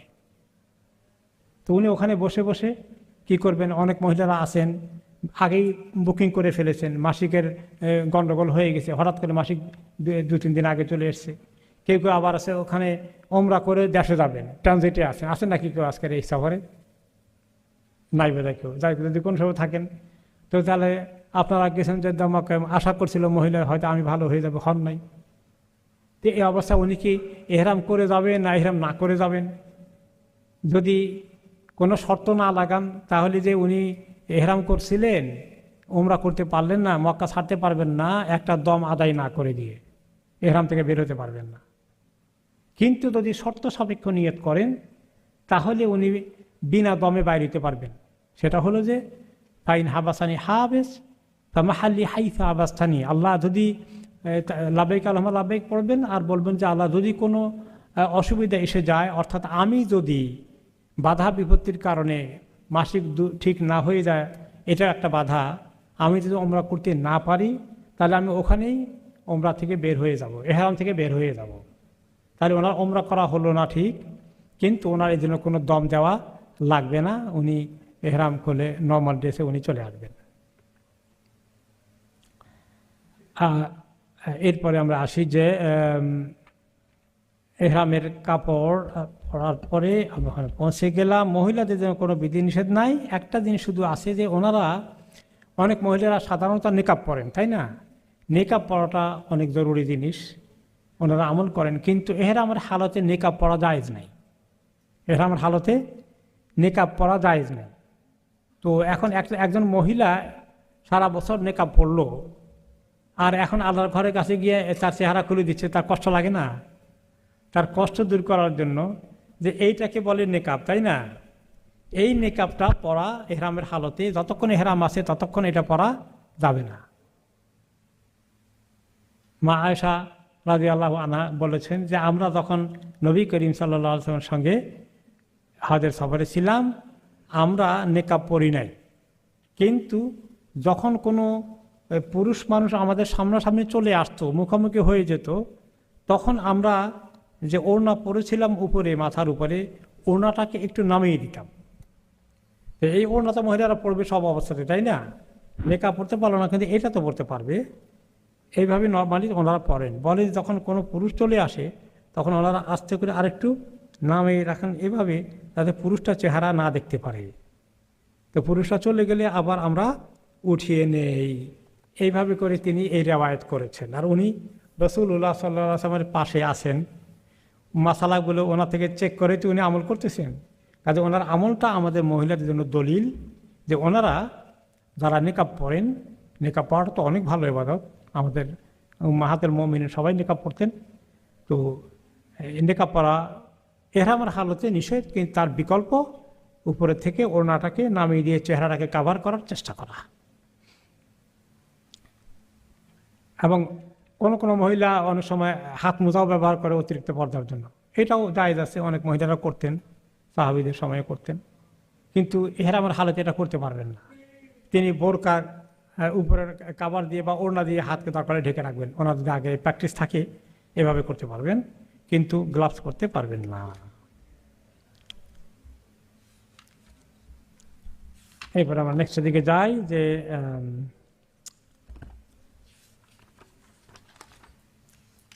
এমনি মক্কা শহরে যখন পৌঁছে গেলেন, এই তো পুরো রাস্তার মধ্যে তালবিয়া তত বেশি পড়া পড়লেন, যখনই মক্কা শহর দেখলেন তখনই তালবিয়া পড়েন, ঘড়িটা দেখা যায়, যত চিহ্ন দেখেন তালবিয়া পড়েন, লাব্বাইক আল্লাহুম্মা লাব্বাইক পড়তে থাকেন বেশি করে। এরপরে হোটেলে পৌঁছলে আগে হোটেলে রুম টুম ঠিকঠাক করে, প্রথম কাজ হলো যদি ক্ষুধা লেগে থাকে তাহলে কিছু খাওয়া দাওয়া করে নেন, জলদি করে ওই এহরামটা ওমরাটা সারতে হবে। যদি একমাত্র বেশি টায়ার্ড হয়ে যান অথবা দুপুরে গরম ওয়েদারের কারণে সাহস না করেন, তাহলে রেস্ট নেওয়া জায়েজ আছে ঠান্ডা হওয়া পর্যন্ত। তা না হলে যদি এনার্জি কুলায় তাহলে দেরি না করে যত তাড়াতাড়ি ওমরা করা যায়।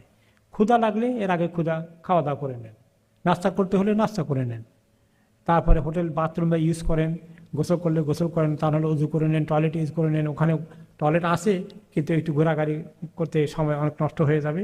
প্রস্তুতি নিয়ে আপনি চলে আসেন, এসে যখন আপনি হারাম শরীফে ঢুকবেন ডান পা দিয়ে ঢুকবেন, তাই না? কার কোন দোয়া পড়তে হয়? যে কোনো মসজিদে যে দোয়া আমরা পড়ি সেগুলো তো পড়ি আল্লাহ তাআলা আবু রহমাতিকা, কিন্তু আর একটু বড় দোয়া আছে, পারলে ওটাকে অ্যাড করা। সে বড় দোয়াটা কি? প্রথম শব্দটা আউযু বিল্লাহিল আযীম ওয়া বিওয়াজহিল কারীম ওয়া সুলতানিল কাদীম মিনাশ শাইতানির রাজীম বিসমিল্লাহ ওয়া সলাতু ওয়া সালামু আলা রাসূলিল্লাহ আল্লাহুম্মা ইফতাহ লি আবওয়াবা রাহমাতিকা। এভাবে পুরোটা পড়তে পারলে ভালো, এটাও হিসনুল মুসলিমে পাবেন। আর পুরোটা না পারলে কমপক্ষে বিসমিল্লাহ ওয়া সলাতু ওয়া সালামু আলা রাসূলিল্লাহ আল্লাহুম্মা ইফতাহ লি আবওয়াবা রাহমাতিকা। ওকে, এখন মসজিদে ঢুকলেন আপনি, ঢুকার পরে যদি কোনো ওয়াক্তিয়া নামাজ থাকে, জোহর আসর মাগরিব জাতীয় কিছু অন্য যে কোনো নামাজ, যে আজান হচ্ছে, আজান হয়ে গেছে, এখনই জামাত হবে বা জামাত শুরু হয়ে গেছে, তাহলে এখন তাওয়াফে যাবেন না, এখন গিয়ে নামাজটা পড়ে ফেলেন। অথবা জামাত হয়ে গেছে, আপনার পৌঁছছেন এমন সময় যে আপনি যদি এখন তাওয়াফে চলে যান তাহলে ওই ওয়াক্তিয়া নামাজটা কাজা হয়ে যেতে পারে, তাহলে আগে ফরজ নামাজ পড়ে নেন, তারপরে তাওয়াফের দিকে যান। আর যদি ফরজ নামাজ ডিউ না থাকে, মসজিদে ঢুকলে 2 রাকাত তাহিয়াতুল মসজিদ পড়ার কথা সাধারণত একটা হাদিসে আছে। তিনি বলছেন তোমরা যখনই কোনো মসজিদে ঢুকবে 2 রাকাত তাহিয়াতুল মসজিদ না পড়ে বসবে না। কিন্তু হারাম শরীফে আমরা যখন প্রথম যাই ওমরার উদ্দেশ্যে বা হজের উদ্দেশ্যে, তখন ওখানে তাহিয়াতুল মসজিদ 2 রাকাতটা না, ওখানকার তাহিয়াতুল মসজিদ হলো তাওয়াফ। যে তাওয়াফ ডিউ আছে আমার হজের ওমরার, এই তাওয়াফটাই তাহিয়াতুল মসজিদ হয়ে যাবে, আপনি আলাদা কোনো তাহিয়াতুল মসজিদ পড়বেন না, এটা সুন্নতের খেলাফ হবে। আমাকে এক লোকে বললেন, এখান থেকে তালিম নিয়ে গেছেন, তো বাংলাদেশের এক হজ বা ওমরার গ্রুপ নিয়ে আসছে, সে মসজিদে ঢুকে উনি বলতেছেন ওই আগের মশালা, যেটা সাধারণ মশালা, বলে যে এখন আগে 2 রাকাত তাহিয়াতুল মসজিদ পড়েন তারপরে তাওয়াফের দিকে যাব, উল্টা বলে গেছে। তাহলে সুন্নত হচ্ছে, এবং এটাই নবী করিম সাল্লাল্লাহু আলাইহি ওয়াসাল্লাম সাহাবায়ে কেরাম ইমামদের ফতোয়া এবং আমল, যে কোনো ফরজ নামাজ না থাকলে সোজা মসজিদে ঢুকে তাওয়াফের জন্য চলে যেতে হবে, তাওয়াফের জন্য চলে যেতে হবে। তো এখন তাওয়াফ কোন জায়গা থেকে করব আমরা? তাওয়াফ করতে হবে, কাবা শরীফের 4টি কর্নার আছে, তাই না? 4টা কর্নার। এই যে এই টেবিলটা দেখেন 4 কর্নার না, আমার হাতের ডান দিকে এটা হলো হাজের আসওয়াদের কর্নার, এখান থেকে তাওয়াফ শুরু হবে। কিন্তু আপনার হোটেল হলো ওই দিকে, আপনি ওখান দিয়ে ঢুকছেন, ঢুকে এখন তাওয়াফের লাইন তো চলতেছে, ঘুরতেছে, আপনি ওই স্রোতের মধ্যে ঢুকেন, ঘোরার মধ্যে ঢুকে যান, কিন্তু নিয়ত করেন না। এখন ঘুরতে ঘুরতে ঘুরতে ঘুরতে ঘুরতে ঘুরতে ঘুরতে ঘুরতে যখন এই কর্নারে আসলেন, এই কর্নারে আসার এই 2-3-5 মিনিট আগে আপনি রেডি হয়ে যাবেন যে আমি এখন হজের আসওয়াদ বরাবর আসতেছি। ওইখানে আসার পরে একদম বরাবর সবাই হাত উঠাচ্ছে এরকম আল্লাহু আকবার অথবা বিসমিল্লাহ আল্লাহু আকবার, দুটোটা জায়েজ আছে, শুনে আল্লাহু আকবার এই কথা বলে হাত তুললেন।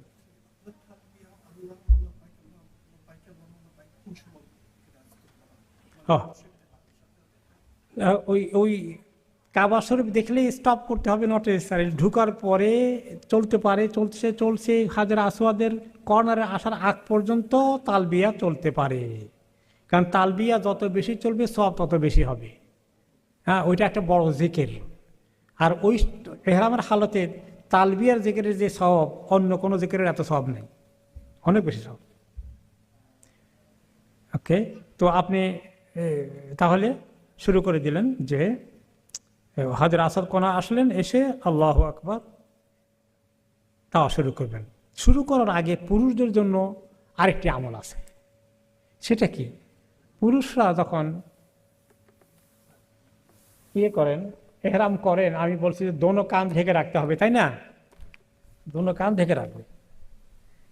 এই দোনো কান ঢেকে ঢেকে আপনি আসতেছেন, যেই হাজরে আসওয়াদের কর্নারের দিকে আসলেন, কাছাকাছি আসছেন, আপনি এখন ডান কান খুলতে হবে, ডান কানটা ওপেন করে ফেলতে হবে। এটাকে বলা হয় ইত্তিবা। ইত্তিবা, ওপেনিং দ্য রাইট শোল্ডার। ডান কান খুলে ফেলতে হবে কাপড়ের থেকে, এহরামের থেকে। হ্যাঁ, স্টার্টিং, হ্যাঁ, বিফোর স্টার্ট আপনি রেডি, এভাবে খুলে গেলেন। তার আগ পর্যন্ত ঢেকে রাখবেন, তার আগ পর্যন্ত ঢাকা থাকবে। জাস্ট ওটার কাছে আসলে তখন গিয়ে আপনি খুলবেন প্রস্তুতি নেওয়ার জন্য। খুলে এবার হাত আল্লাহু আকবার তাকবীর পড়ে এবারে শুরু করে দিলেন। হ্যাঁ, তো আবার কাজ শুরু হয়ে গেল। আল্লাহুম্মা ঈমানান বিকা ওয়া তাসদীকান বিকিতাবিকা ওয়া ওয়াফাআন বিআহদিকা ওয়া ইত্তিবাআন লিসুন্নাতি নাবিয়িকা মুহাম্মাদিন সাল্লাল্লাহু আলাইহি ওয়াসাল্লাম। এটা বলে শুরু করে দিলেন। এটা যদি পড়তে পারেন ভালো, এটা একটা মুস্তাহাব দোয়া, না করতে পারলে অসুবিধা নেই। তারপরে আপনি বিভিন্ন রকমের দোয়া শুরু করে দিলেন। আপনার আজকারগুলো সুন্দর সুন্দর, লা ইলাহা ইল্লাল্লাহু ওয়াহদাহু লা শারীকা লাহু লাহুল মুলকু ওয়া লাহুল হামদ ইউহয়ি ওয়া ইউমীতু ওয়া আলা কুল্লি শাইইন কাদির। এটা হলো অনেক বড় জিকির, এটা বেশি বেশি করা। তারপরে আল্লাহু আকবার, লা ইলাহা ইল্লাল্লাহ আল্লাহু লিল্লাহিল হামদ, সুবহানাল্লাহ, আলহামদুলিল্লাহ, লা ইলাহা ইল্লাল্লাহ আল্লাহু আকবার, লা হাওলা ওয়া লা কুওয়াতা ইল্লা বিল্লাহিল আলিয়্যিল আযীম। এটা খোলা রাখা সুন্নত। ইনশাআল্লাহ গুনাহ হবে না ইনশাআল্লাহ। তো পুরুষদের আরেকটি সুন্নত আছে, সেটা হলো রমাল। রমাল মানে হলো কি, পুরুষরা একটু ছোট ছোট মানে ইয়ে দিয়ে স্টেপ করে একটু দৌড়ের ভান করবে, একটু দৌড়ের ভান করবে এরকম করে। কিন্তু দৌড়ের তো জায়গা নেই, এত মানুষ, হাঁটারই জায়গা নেই, দৌড়বেন কোথায়? কিন্তু আপনি জাস্ট একটু দৌড়ে ভান করতেছেন, এরকম করতেছেন আপনি। এটা হলো আপনার 3 চক্করে, আর খোলা রাখা 7 চক্করে। মনে থাকবে তো? 2টা অতিরিক্ত আমল পুরুষদের জন্য, মহিলাদের জন্য নয়। হ্যাঁ, তারা নর্মালি থাকবে, তারা দৌড়ের ভান করবে না। পুরুষ একটু দৌড়ের ভান করতে হবে যদি সম্ভব হয়। কেউ যদি মিস করে ফেলে, সুন্নত মিস হয়েছে, বড় কোনো ক্ষতি হবে না। তারপরে আপনার বিভিন্ন দোয়াগুলো পড়বেন। কেউ কেউ বই পুস্তক খুলে হিসনে মুসলিম থেকে নিয়ে পড়ে, তো ওদিকে আবার মনোযোগ দিতে গেলে মানুষের কারো গায়ের উপরে উষ্ঠা খাওয়া লাগে, গুতা খাওয়া লাগে, পড়ে যায়। এই জন্য আপনি ওইগুলো না করে নিজে মুখস্থ যা আছে সেগুলোই পড়লেন। নিজের জবানে দোয়া করতে পারবেন, আপনার নিজের জন্য, মা বাবার জন্য, ছেলে মেয়ের জন্য, দুনিয়ার মুসলিম উম্মার জন্য, ফিলিস্তিনের জন্য। আপনি মনে যত দুঃখ, আবেগ, কষ্ট আছে, যা বলার, নিজের আখিরাতে, নিজের কবরের কথা, নিজের জাহান্নামের আগুন থেকে বাঁচার কথা, পুলসিরাত পার দেওয়ার কথা, এইগুলো যত নিজেকে নরম করা যায়, যত চোখের পানি নিয়ে আসা যায়, যত আবেগ ইমোশন নিয়ে আসা যায়, এইভাবে করে আপনি দোয়া করবেন। যে এমন দোয়া করবেন যেন চোখের পানিতে আমরা বুক ভেসে যায়। চেষ্টা করবেন, চেষ্টা করতে থাকবেন।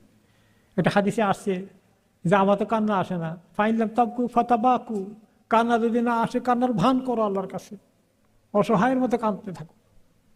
হ্যাঁ, এই মনোযোগ দিয়ে দোয়া করা নিজে নিজে। কিন্তু মানুষ কি করে জানেন?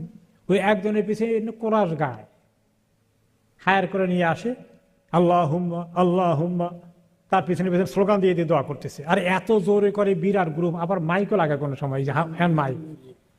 আল্লাহ, এরা যে যা জুলুম করে, জালিমগুলো জানে না মাসালা, তাদেরকে যারা শিখাইছে, তাদের এই লোকগুলো আল্লাহর কাছে দায়ী হবে এক সময়। ওদের এই চিৎকারের কারণে আমরা যে আস্তে আস্তে দোয়া করব মনোযোগ পর্যন্ত দেওয়া কঠিন হয়ে যায়। এই জন্য আপনি ওই একজন মিয়া সাহেবকে ধরে আলেম একজন ইমাম একজনকে দোকান করে তার পিছনে দোয়া করবেন, কোনো দরকার নেই। একলা একলা নিজের বিবি বাচ্চাকে তো সাথে রাখতে হবে, অন্য কারো সঙ্গে না দিয়া। আমি চাই যে যদি কোনো সময় একলা যাই, কেউ আমার সঙ্গে না থাকুক, আমি আমার আল্লাহ, এইভাবে করে মনোযোগ দিয়ে দোয়া করা। তো এরপরে চতুর্দিকে দোয়া করতে করতে আসলেন। এটা হলো 4 নম্বর কোণা। 1 নম্বর হাজার আসওয়াদ, তারপরে 2, 3, 4। 4 নম্বর কোণায় আসলে হাজার আসওয়াদে আসার আগের যে লাইনটা আছে প্রত্যেকবার, এখানে এই যে দোয়াটা নবী করিম সাল্লাল্লাহু আলাইহি ওয়াসাল্লাম বেশি করে পড়তেন, সেটা কোনটা? রব্বানা আতিনা ফিদ দুনিয়া হাসানা ওয়া ফিল আখিরাতি হাসানা ওয়া কিনা আযাবান নার। এটা বেশি করে পড়া। তো এখন দেখা গেল যে এখানে তো পার হইতে 10 মিনিট লেগে যাচ্ছে, খালি এটাই পড়বো না, অন্যগুলো পড়তে পারি না। ওয়েল দেন বারে আবার এটাও অ্যাড করে দিলাম। হ্যাঁ, এবার পড়লেন। তারপরে আবার যখন এই আসলেন দ্বিতীয়বার আল্লাহু আকবার অথবা বিসমিল্লাহ আল্লাহু আকবার, আবার শুরু করে দিলাম লা ইলাহা ইল্লাল্লাহু ওয়াহদাহু লা শারীকা লাহু আল-মুলকু ওয়া কুল্লি শাইইন কাদির সুবহানাল্লাহি আলহামদুলিল্লাহি লা ইলাহা ইল্লাল্লাহু লা হাওলা ওয়া লা কুওয়াতা ইল্লা বিল্লাহিল আলিয়্যিল আযীম রব্বানা আতিনা রব্বানা যালামনা। যত রকমের দোয়া তাসবিহ আছে সব পড়তে পারবেন। সকালবেলা করলে ফজরের পরে আজকার পড়তে পারবেন, আসরের পরে করে আসরের পরে আজকার পড়তে পারবেন, কোনো অসুবিধা নেই। কেউ যদি চায় আমি কোরআন তেলাওয়াত করবো, সেটাও পারবেন। তবে দোয়াটা তো এটাই সুযোগ, দোয়াটার জন্য একটু বেশি চেষ্টা করা দরকার। চোখের পানি যেন আসে, আল্লাহ যেন কাতর করে দেয় আমাকে। আল্লাহর কাছে আগে থেকে প্রস্তুতি না, আল্লাহ আমার চোখে একটু পানি দিয়ে না, আল্লাহ আমার মনটা নরম করে দিয়ে না, আল্লাহ। আর নিজের মৃত্যুর কথা স্মরণ করা, নিজের মা বাবাকে মিস করছি, কোন হালতে কবরে আছে স্মরণ করে করে মনটা নরম হয় কিনা, এগুলো চেষ্টা করা। এরপরে আস্তে ধীরে একটু তাওয়াফ করা, আস্তে ধীরে করা। খুব তাড়াহুড়ো করে, তাড়াতাড়ি জলদি করে করি, এইটা ভুল ধারণা। অনেকে আছে আপনার কতক্ষণ লাগছে, বলতে আমার তো 1.5 ঘন্টা লাগছে। আরে আমি তো 40 মিনিটে করে ফেলছি। এখানে একেবারে এক্সপ্রেস সার্ভিস, এইটার মধ্যে কোনো ফজিলত নাই, খালি দৌড়ার মধ্যে ফজিলত নাই। এটা নামাজের মতো খুশু খুজু, চোখের পানি, মনোযোগ। আল্লাহকে পাই না, আল্লাহকে দেখি না, আল্লাহর ঘর আছে এখানে, এই আবেগ নিয়ে আসা চেষ্টা করা দরকার। এই জন্য পারলে নিজের ফ্যামিলি ছাড়া অন্য বন্ধু বান্ধবের সঙ্গে একসঙ্গে যাওয়ার দরকার নাই। আমি একলা, আমার চোখের পানি আরেকজনের দেখতে কি জন্যে, আমি সংকোচ লাগবে, হেজিটেশন লাগবে। সো এরকম একটা পরিবেশ তৈরি করা নিজের জন্য। আল্লাহর কাছে যদি এখানে গিয়ে যদি চোখের পানি না ফেলতে পারি, কোথায় ফেলবো, আর কোথায় ফেলবো? তারপরে আপনি ঘুরে আসলেন, আবার ওই যে হাতিম আর কাবার মাঝখানে দিয়ে আবার এই মানে শর্টকাট করবেন না, তাহলে কিন্তু ঠকে যাবেন, তাও হবে না। এটা হাতিমের বাইরে দিয়ে যেতে হবে। তবে এখান থেকে এখানে পর্যন্ত রব্বানা আতিনা ফিদ দুনিয়া হাসানা, এটা একটু বেশি বেশি করে পড়বেন, অন্যটা পড়তে পারবেন। আরেকটা জিনিস আমাদের মা বোনদেরকে খুব সতর্কতার সাথে করতে হবে। তাদেরকে আপনার মা আছে, আপনার বিবি আছে, আপনার মেয়ে আছে, আপনি তাদেরকে এভাবে পাহারা দিবেন যাতে পুরুষদের সঙ্গে ঘেঁষাঘেঁষি না হয়ে যায়। কোনো এবং খুব সাবধানে চেষ্টা করবেন সাবধানতা অবলম্বন করার জন্য। কিন্তু আমার কয়েক বছর আগের অভিজ্ঞতা যেটা বলছি, মহিলারা এত বেপরোয়া ভাব, পুরুষদের তাদের শরীরের কোন অঙ্গ পুরুষের কোন অঙ্গের সঙ্গে ঘষা লাগতেছে কোনো খবর নাই, বেখবর। অত সতর্ক। সবসময় দেখা হচ্ছে কি, দেখা গেলো যে মহিলাদের ভয়ে পুরুষরা খালি এখন আমরা কি করি, এদিকে যাই ওদিকে যাই, নিজের যান বাঁচাই। খালি মহিলাদের যান বাঁচানোর দরকার নেই, তারা বেপরোয়া। আল্লাহ মাফ করুন, এটা ঠিক না। আর একসঙ্গে বিরাট গ্রুপ নিয়ে যাবেন না, তাহলে আপনার গ্রুপ টানতে টানতে ওইখান দিয়ে আরেকজন ঢুকে গেছে, সে আবার হারিয়ে গেছে, আবার আপনি এদিকে পাহারা দেওয়ার জন্য বিরাট জায়গা দখল করা লাগতেছে, এই আরেক মুশকিল। এই জন্য ছোট ছোট ফ্যামিলি, ছোট ছোট গ্রুপ, আপনি একলা হলে একলা, এভাবে করাটা ভালো। কারণ একলা নিজে আল্লাহর মুখে আল্লাহ ধ্যানে থাকবেন, আপনার পাশে কেউ নাই চিনে আপনাকে, এটা না হলে আরো ভালো। এই তাওয়াফটার ওখানে এটা একটা কত বড় ইবাদত। আর আপনি আল্লাহ ঘরের দিকে তাকাবেন আর চিন্তা করেন, আমি কোথায় আসছি, যে ঘরকে ইব্রাহিম আলাইহিস সালাম বানিয়েছিলেন, এই জায়গার পিছনে নবী করিম সাল্লাল্লাহু আলাইহি ওয়াসাল্লাম এইখানে তাওয়াফ করতেছেন। হয়তো এমন জায়গায় আমার পা পড়েছে, ওখানে ওনার পা পড়ছিল একদিন, সেই ইতিহাস স্মরণ করবেন। মা হাজের কি স্যাক্রিফাইস করেছেন আল্লাহর হুকুমে, এই তার ছোট ইসমাইলকে রেখে ফিলিস্তিনে চলে গেছেন। সাফা মারোয়ার মধ্যে সেই কথা মনে করবেন, জমজম ওখান থেকে আসছে, ইতিহাস মনে করবেন, এই মক্কার ইতিহাস, এই আমার নবীজির ইতিহাস, ইব্রাহিম আলাইহিসসালামের ইতিহাস, ইসমাইল আলাইহিসসালামের ইতিহাস, হাজরের ইতিহাস। মনটার মধ্যে যত আবেগ নিয়ে আসা যায়, ইমোশন নিয়ে আসা যায়, তত ভালো। তাহলে ইত্তেবা চলতে পারে 7 তাওয়াফেই, ডান কাঁধ খোলা রাখা, আর এদের একটু এরকম করে হাঁটা ঘন ঘন একটু পুরুষে, এটা 3 তাওয়াফ। 3 তাওয়াফের পরে আবার নর্মাল। আসলে কিন্তু স্পিড সেম থাকবে, কিন্তু জাস্ট অ্যাক্ট করতেছেন, কারণ টাকা নাই, এত গায়ের উপরে গায়ে মানুষ পড়ে যাচ্ছে, কোথায় আপনি দৌড়বেন। তাওয়াফ শেষ হয়ে গেলে আপনি এতক্ষণ পর্যন্ত যে ডান কাঁধ খোলা রাখছিলেন, এখন আবার ডান কাঁধকে ঢেকে ফেলবেন। ঢেকে ফেলে এখন 2 রাকাত তাওয়াফুল কুদুম, এই আপনার এই সালাতুত তাওয়াফ 2 রাকাত পড়বেন, উত্তম হয়। এটা যদি হাজরে আসওয়াদ হয়, এখানে হইল মাকামে ইব্রাহিম, ওই কোণা পর্যন্ত, এই এরিয়ার বাইরে এই সাইডটার মধ্যে পুরোটা মাকামে ইব্রাহিমের আন্ডারে পড়ে। যদি কাছে পাওয়া যায় ভালো, কিন্তু এখন এত বেশি হয়ে যায়, খুব কাছে এসে মানুষের তাওয়াফের জায়গাটাকে অকুপাই করে নেওয়া, এটা একটা জঘন্য বোকামি ছাড়া কিছু না, অন্যায়। একটু যত পিছনে যদি একটু জায়গা পাওয়া যায় ভালো। আর দেখা যায় পিছনেও জায়গা নাই, এই পুরো এরিয়ার মধ্যে জায়গা নাই, তাহলে আপনি ওখানে চলে যান, ওখানে চলে যান, কোনো অসুবিধা নেই। যে কোনো জায়গায় মসজিদে হারামের মধ্যে পড়লে হয়ে যাবে, কোনো অসুবিধা নেই। আর ওইখানে এই তাওয়াফের মধ্যে ওই 2 রাকাত নামাজের মধ্যে 2 সূরাটা পড়া সুন্নত। একটা হলো প্রথম রাকাতে সূরা ফাতিহা পরে কুল ইয়া আইয়ুহাল কাফিরুন, আর দ্বিতীয় রাকাতে কুল হুয়াল্লাহু আহাদ। আর খুব তাড়াহুড়া না করে একটু খুশুখুদের সাথে পড়ার চেষ্টা করা।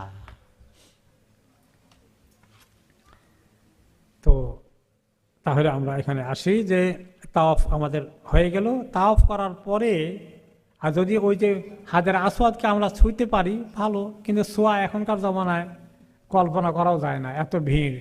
ওইটা ছুঁইতে গেলে ওইখানে যারা ছুঁতে আসে মেজরিটি কিন্তু ভালো আলেম না, কারণ আপনি কাউকে ধাক্কা না দিয়া, কষ্ট না দিয়া চুমো দিতে পারবেন না।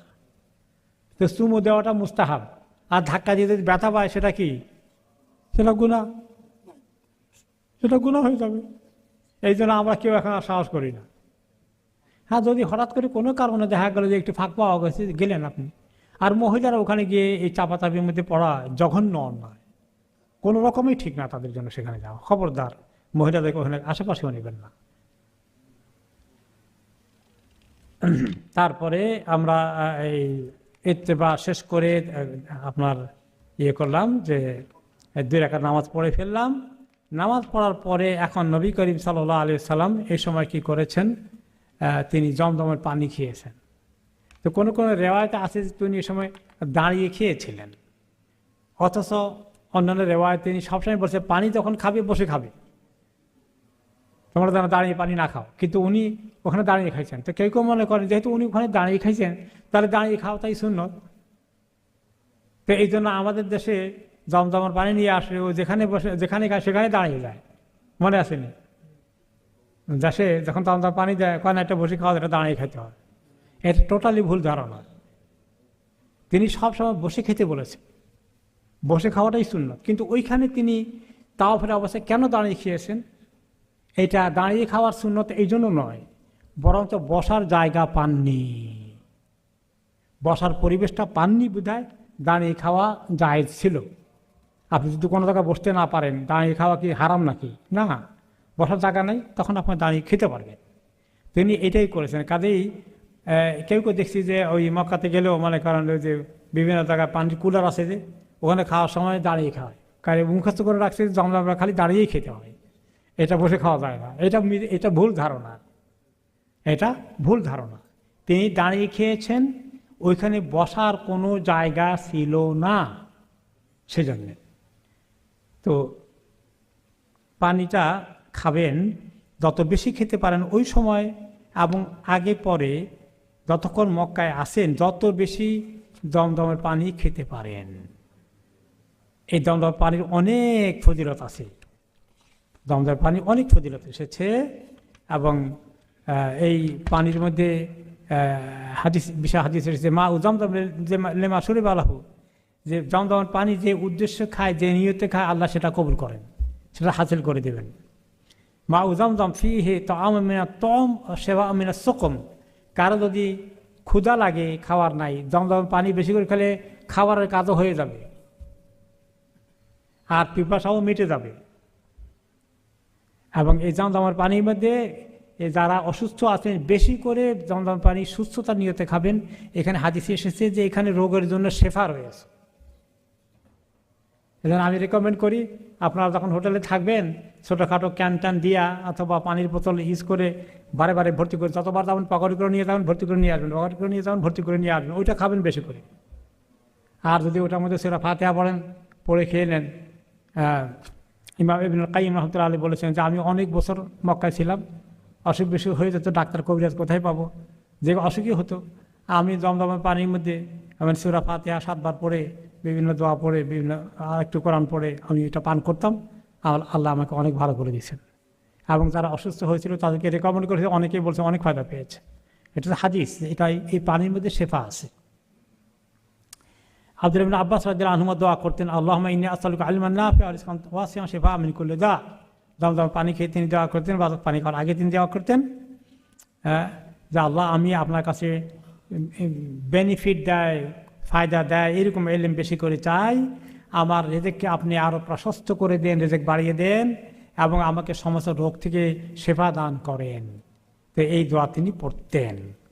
জমজমের পানি খাওয়া হয়ে গেল, এরপরে আপনি এখন তাওয়াফ শেষ হয়ে নামাজ পড়ে জমজমের পানি খেয়ে এখন যাবেন সাই করতে, সাফা মারওয়ার মধ্যে সাই করতে। তো এই যদি হাজরে আসাদ কোনা হয় তাহলে এই দিকে হলো সাফা, ওই দিকে হলো মারওয়া।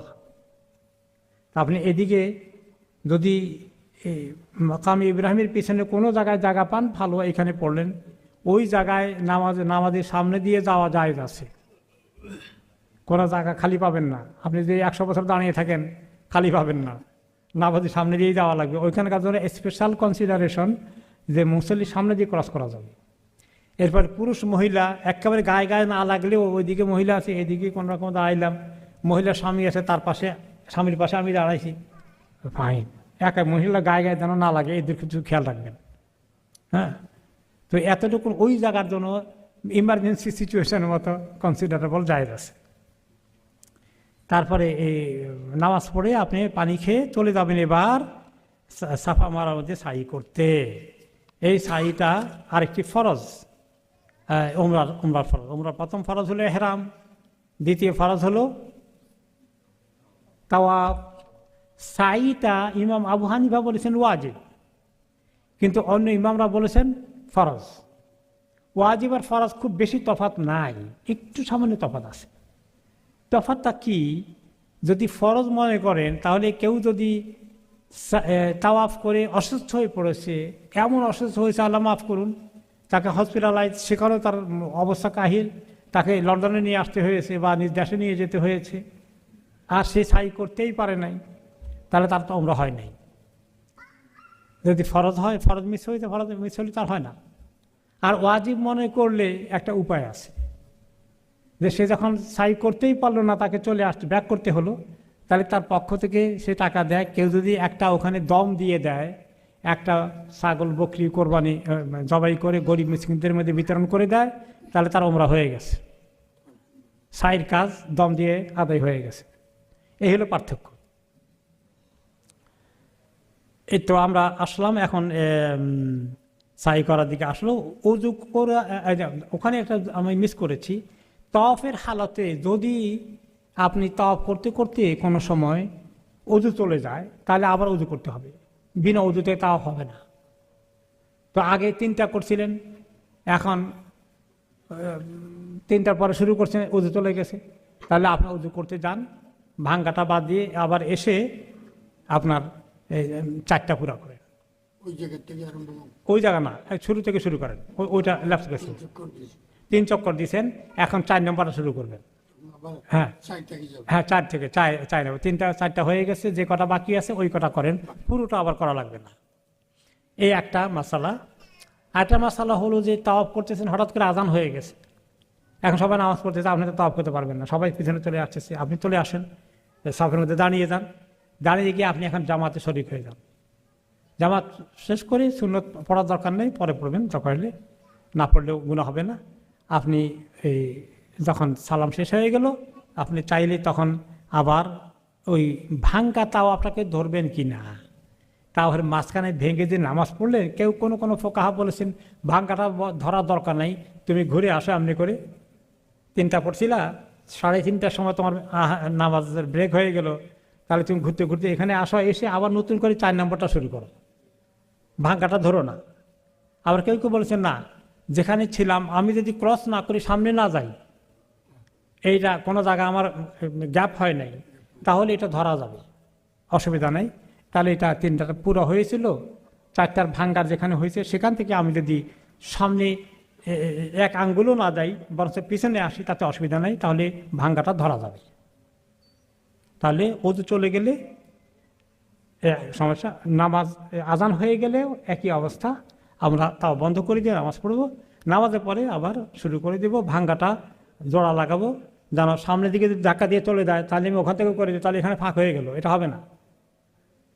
পিছনে আসতে হবে, যদি পিছনে আসা যাচ্ছে না এমন ভিড়, তাহলে ঘুরেন খামাখা, এই ভাঙ্গাটা এমনি ঘুরলেন, ঘুরে আবার কোনায় গিয়ে তখন গিয়ে 4 নম্বরটা শুরু করে দিলেন। ক্লিয়ার হয়েছে? হ্যাঁ, যাই হোক, তো তাওয়াফ হলো, 2 রাকাত নামাজ হলো।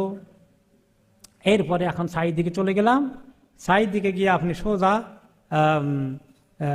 সাইয়ের মধ্যে যদি তাওয়াফের পরে ওযু চলে যায়, বিনা ওযুতে সাই করতে পারবেন, আর ওযু করা লাগবে না। অথবা সাই করা অবস্থায় ওযু ছিল, কিন্তু মাঝখান দিয়ে 2-3টা করার পরে ওযু চলে গেছে, অসুবিধা নেই, আপনি সাই কন্টিনিউ করতে পারেন। সাইয়ের জন্য ওযু শর্ত নয়। মহিলাদের যদি মাসিক চলে আসে, তারা তাওয়াফ করতে পারবে না, হোটেলে থাকবে, পরবর্তী পর্যায়ে ভালো হলে, সুস্থ হয়ে গেলে তারা ইনশাআল্লাহ তাওয়াফ করবে, তার আগ পর্যন্ত হোটেলে থাকবে এবং ফায়ারে এসে বসে বসে সকাল সন্ধ্যা দোয়া জিকির করবে, আল্লাহর কাছে সাহায্য চাইবে। তো এখন যদি মহিলার তাওয়াফ করতে পারছে, মাসিক আসে নাই, তাওয়াফ হয়ে গেছে, তাওয়াফ শেষে যদি সাইয়ের মাঝখানেও মাসিক চলে আসে, তাহলে তিনি মাসিক কন্টিনিউ করতে পারবেন। ওযু চলে গেলে কারো ওযু করা লাগবে না, কন্টিনিউ করতে পারবেন। ওকে, তো এখন আসেন যে যখন সাই করার জন্য সাফা পাহাড়ের দিকে আসলেন, সাফা পাহাড় তো এখন নাই, একেবারে সামান্য একটু উঁচু আছে, ওখানে গিয়া যাইতে যাইতে উঠার সময় বলবেন ইন্না সাফা আবদমা বাদা আল্লাহ বিহি ইন্না সাফা আল মারওয়া মিন শাআইরিল্লাহ ফামান হাজ্জাল বাইতা বিতামরা ফালা জুনাহা আলাইহি আত্তাহু বিমা ওয়া তাতাওয়া বিমা খাইরা ইন্নাল্লাহা শাকিরুন আলিম। পারলে এই আয়াতটা মুখস্থ করে নিয়েন, হজের বইয়ের মধ্যে এটা আছে, এই আয়াতটা মুখস্থ করে নেওয়াটা ভালো। এটা সূরা বাকারার 158 নম্বর আয়াত, মুখস্থ করে নিতাম, সফর করার আগেই পড়তে পড়তে মুখস্থ করে ফেলেন। তারপরে ওখানে সাফা পাহাড়ে উঠে একটু যতদূর উপরে উঠতে পারেন করলেন, তারপরে 3বার আল্লাহু আকবার বলে 2 হাত উপরে তুলবেন, আল্লাহু আকবার আল্লাহু আকবার আল্লাহু আকবার। আগে শুরু করার আগে কেবল মুখে একটু দোয়া করেন, দোয়া করে তারপরে এই 3বার হাত তোলেন, তারপরে বলেন ইন্না সাফা আল মারওয়া মিন শাআইরিল্লাহ, আবার পড়েন, পড়ে তারপরে সামনের দিকে এগিয়ে যান। লা ইলাহা ইল্লাল্লাহ ওয়াহদাহু লা শারীকা লাহু মুলকু ওয়া লাহুল হামদু ওয়া হুয়া আলা কুল্লি শাইইন কাদির। লা ইলাহা ইল্লাল্লাহ ওয়াহদাহু আনজালা ওয়া'দাহু ওয়া নাসারা 'abদাহু ওয়া আ'আযযা জুনদাহু ওয়া হাদামাল আহজাবা ওয়া আহদা লা ইলাহা ইল্লাল্লাহ ওয়া লা না'বুদু ইল্লা ইয়্যাহু মুখলিসিনা লাহুদ-দীন ওয়া লাউ কারিহাল কাফিরুন। এই জাতীয় যত তাসবিহ আছে, দোয়া আছে, যেগুলো তাওয়াফের মধ্যে করেছেন সেগুলো আবার করেন। তাসবিহ, দোয়া, জিকির, কোরআন তেলাওয়াত করতে পারবেন, করেন। এরপরে আপনি কিছুক্ষণ নামার পরে দেখবেন সবুজ লাইট জ্বলতেছে, ওইখানে আপনি পুরুষরা একটু দৌড়ার ভান করতে হয়। অ্যাগেইন জায়গা নাই, দৌড়ার জায়গাও নাই, আপনার বিবির সাথে আছে, মা সাথে আছে, তারা আপনার হাত ধরা আছে, তা আপনি একটু দৌড়ের ভান করেন। তারা নর্মালি হাঁটবে, মহিলারা খবরদার দৌড়বে না, কিন্তু দেখা যায় ওখানে মহিলারা দৌড়ে, পুরুষরা দৌড়ে, এটা ভুল। তো আরেক ব্লু লাইট আসলে তখন আবার দৌড়া থামাইয়া নর্মালি হাঁটবেন। এরপরে মারোয়া পাহাড়ে উঠলেন, উঠে এটা যদি মারোয়া হয় তাহলে এদিকে ফেস করে আপনি কাবার দিকে ফেস করে একটু ছোট্ট দোয়া করে তারপরে নামবেন। নামার সময় ওই যে তাকবীর, সুবহানাল্লাহ, আলহামদুলিল্লাহ, আল্লাহু আকবার, এই সমস্ত বিভিন্ন দোয়াগুলো, ইন্না সাফাল মারওয়া আর লাগবে না, ওই একবারই লাগছে, আর লাগবে না। এখন অন্যান্য দোয়া, তাসবিহ, জিকির এগুলো করে করে ঢুকলেন। প্রত্যেকবার এই সাফায় আসলে আবার কেবলামুখী হয়ে একটা দোয়া, আবার প্রত্যেকবার মারওয়াতে গেলে কেবলামুখী হয়ে ছোট্ট দোয়া করে আবার আসলেন। এভাবে প্রত্যেকবার 7 বারই দোয়া করবেন। তারপরে নেমে চলে আসলেন। এরপরে আপনার 7 বার যখন শেষ হয়ে গেল, যদি মাঝখানে জামাত হয়ে যায় তাহলে সাহির এখানে বন্ধ করে দিয়ে ওখানে নামাজ পড়তে পারবেন। তো খেয়াল রাখবেন যে আপনি কদ্দুর আসছিলেন, সামনের জন্য একটু আগে না চলে যান। যদি পিছনে চলে আসেন কদ্দুর তাহলে কোনো অসুবিধা নেই, কিন্তু সামনে গেলে এই সাইটা ভেঙে যাবে, এটা ব্রোকেন, এটা হিসাব করা যাবে না। অনেক দোয়া আছে, একটা সুন্দর দোয়া আছে, রব্বিক ফির ওয়ারহাম ওয়া আনতাল আযুল আকরাম, এটা পড়তে পারেন। তারপরে সাফা থেকে মারওয়া, মারওয়া থেকে সাফা, এভাবে আস্তে আস্তে 7 নম্বর শেষ হবে কোথায় গিয়ে? মারওয়াতে গিয়ে। মারওয়াতে গিয়ে শেষ হয়ে গেলে আপনার ওমরা শেষ। এবার আপনার আর কোনো এহরামের দরকার নেই। এখন চুল না কাটা পর্যন্ত আপনি এহরামের ভিতরে আছেন। কাজে এখান থেকে বের হয়ে ফার্স্ট কাজ হলো আপনি চুল কাটবেন। চুল কাটার জন্য পাশে কোথায় আছে আপনার সেলুন, যে হোটেলের যেখানেই থাকেন কোনো চিন্তার কারণ নাই, জিজ্ঞেস করলেই বলা যাবে যে সব জায়গাতেই সেলুন আছে। আপনি ওখানে চুল কেটে নেবেন। 3 বার করে দোয়া করছেন, যারা পুরোটা নেড়ে করেছেন, একদম শেভ করেছেন, তাদের জন্য তিনি 3 বার দোয়া করেছেন, আল্লাহুম্মা আফরিল মুহাল্লিকিন, যারা আল্লাহ মাথা শেভ করে ফেলেছে তাদেরকে আল্লাহ আপনি মাফ করে দেন। তো যে সাহাবিরা শেভ করেন নাই, ছোট করেছিলেন, জায়েজ আছে, ওনারা ছোট করেছেন, শুধু শেভ করেন নাই, তিনি তাদের জন্য দোয়া করলেন না। তো সাহাবিরা বললেন অল মুকাসসিরিন ইয়া রাসূলুল্লাহ, 2 নম্বর বারে বলে আল্লাহ যারা মাথা শেভ করেছে তাদেরকে মাফ করে দেন। অল মুকাসসিরিন, যারা ছোট করছে কিছু বলেন নাই। 3 নম্বর টাইমে বললেন আল্লাহুম্মা আফরিল মুহাল্লিকিন, যারা শেভ করেছে তাদেরকে মাফ করে দেন। অল মুকাসসিরিন, তখন তিনি বললেন 3rd টাইমে গিয়া আল্লাহ যারা ছোট করেছে তাদেরকেও মাফ করে দেন। এখন কোনটার মধ্যে সব বেশি বোঝা গেল? ঠিক আছে, আলহামদুলিল্লাহ। এরপরে আমরা আসি যে একই সফরে একই টাইমে অনেকগুলো ওমরা করা, এটা আসলে সুন্নতের খেলাফ। নবী করিম সাল্লাল্লাহু আলাইহি ওয়াসাল্লাম, সাহাবায়ে কেরাম, ওনারা ওই ইবাদত বেশি করে আমাদের চেয়ে কম করতেন না বেশি করতেন? বেশি করতেন। ওনাদের কারো কাছ থেকে প্রমাণ পাওয়া যায়নি যে ওনারা একবার ওমরা করে আবার নফল আরেকটা করতে গেছেন, করেন না। আমাদের লোকেরা খালি সকালে একটা, সন্ধ্যায় একটা। হ্যাঁ, মনে করে যে কি বলে এটা, মসজিদে আয়েশা, ওখানে গিয়া করে নিয়ে আসলো, আমি 3টা করছি এক সফরে, হ্যাঁ মাশাআল্লাহ কাম বানাইছেন। তা আসলে একটাই সুন্নত, এটাই উত্তম আমল। কিন্তু কারো যদি এমন হয় যে অনেক আর্য তার মা বাবা জীবনে করে নাই, আর আমি আবার কোনোদিন যাইতে পারবো কি না, তাহলে হয়তো আরেকটা করলেন। তার জন্য বেটার আইডিয়া হবে তায়েফে যাওয়া, মিকাতের বাইরে চলে যাওয়া। সেখান থেকে গিয়ে ওইটা মিকাতের বাইরে গিয়ে নতুন করে ইহরাম করা যায়, নতুন করে আবার হারামের ভিতরে ঢুকলেন, মিকাতের ভিতরে ঢুকলেন। এইটা বরং কিছুটা কনসিডারেবল দেন মসজিদে আয়েশার ওখানে গিয়া শাটল সার্ভিস ব্যবহার করে নেওয়া, এইটা আসলে সুন্নতের পরিপন্থী। তারপরে আপনি এখন মক্কায় যতক্ষণ আছেন বেশি করে সময়টা কাজে লাগাবেন। আল্লাহর ঘরকে দেখে দেখে দোয়া করা, নামাজ পড়া, নফল তাওয়াফ বেশি করা যাইতো আগে, এখন তো বেশি করা যায় না। নিচের তালাতে এত ভিড়, নতুন লোকেরা আসেই জায়গা হচ্ছে না। আমি যদি নফল তাওয়াফ করতে ওখানে যাই, আসলে এটা জাস্টিসও হয় না। এখন দোতলায় কিছু ফাঁক কম, উপর তলায় সিলিংয়ের মধ্যে ওখানে আরেকটু ফাঁকা আছে, সময় লাগবে। নিচের তালাকে থেকে উপরে তালা লাগবে 2 গুণ 3 গুণ টাইম, উপরে তালা থেকে আরও উপরে গেলে আরও একটু বেশি লাগবে টাইম। তবে কিন্তু আমি দেখছি সিলিংয়ের মধ্যে সবচেয়ে আরামে করা যায়। 5 ফ্লোরেরও খারাপ না, ঠিক আছে, ওকে রাইট। এখন তারপরে ওমরা শেষ করে যাওয়ার সময় এখানে ওমরার মধ্যে বিদায়ী তাওয়াফ নাই, হজের মধ্যে বিদায়ী তাওয়াফ আছে। সব ইমামরাই বলছে, শুধু ইমাম শাফিঈ বলছে ওমরার মধ্যে বিদায়ী তাওয়াফ আছে, বাকি সব ইমামরা বলছেন যে না, বিদায়ী তাওয়াফ আসছে শুধু হজের মধ্যে। তো ওমরা শেষ হয়ে গেল। এখন আপনি যদি মদিনা জিয়ারতের ইচ্ছা থাকে তাহলে আপনি মদিনা জিয়ারত করতে যান। মদিনা জিয়ারত ওমরার অংশ নয়। কেউ দেশে যাবেন, চট করে মক্কা ওমরা করছেন, মদিনা দিতে পারেন না, কোনো অসুবিধা নেই। ছুটি কম, 2-1 দিনের জন্য ওমরা করতে গেছি, মক্কা মদিনা যাওয়ার সময় নেই, কোনো অসুবিধা নেই, ওমরার কোনো ত্রুটি হবে না। মদিনা জিয়ারতটা আলাদা আরেকটি জিয়ারত।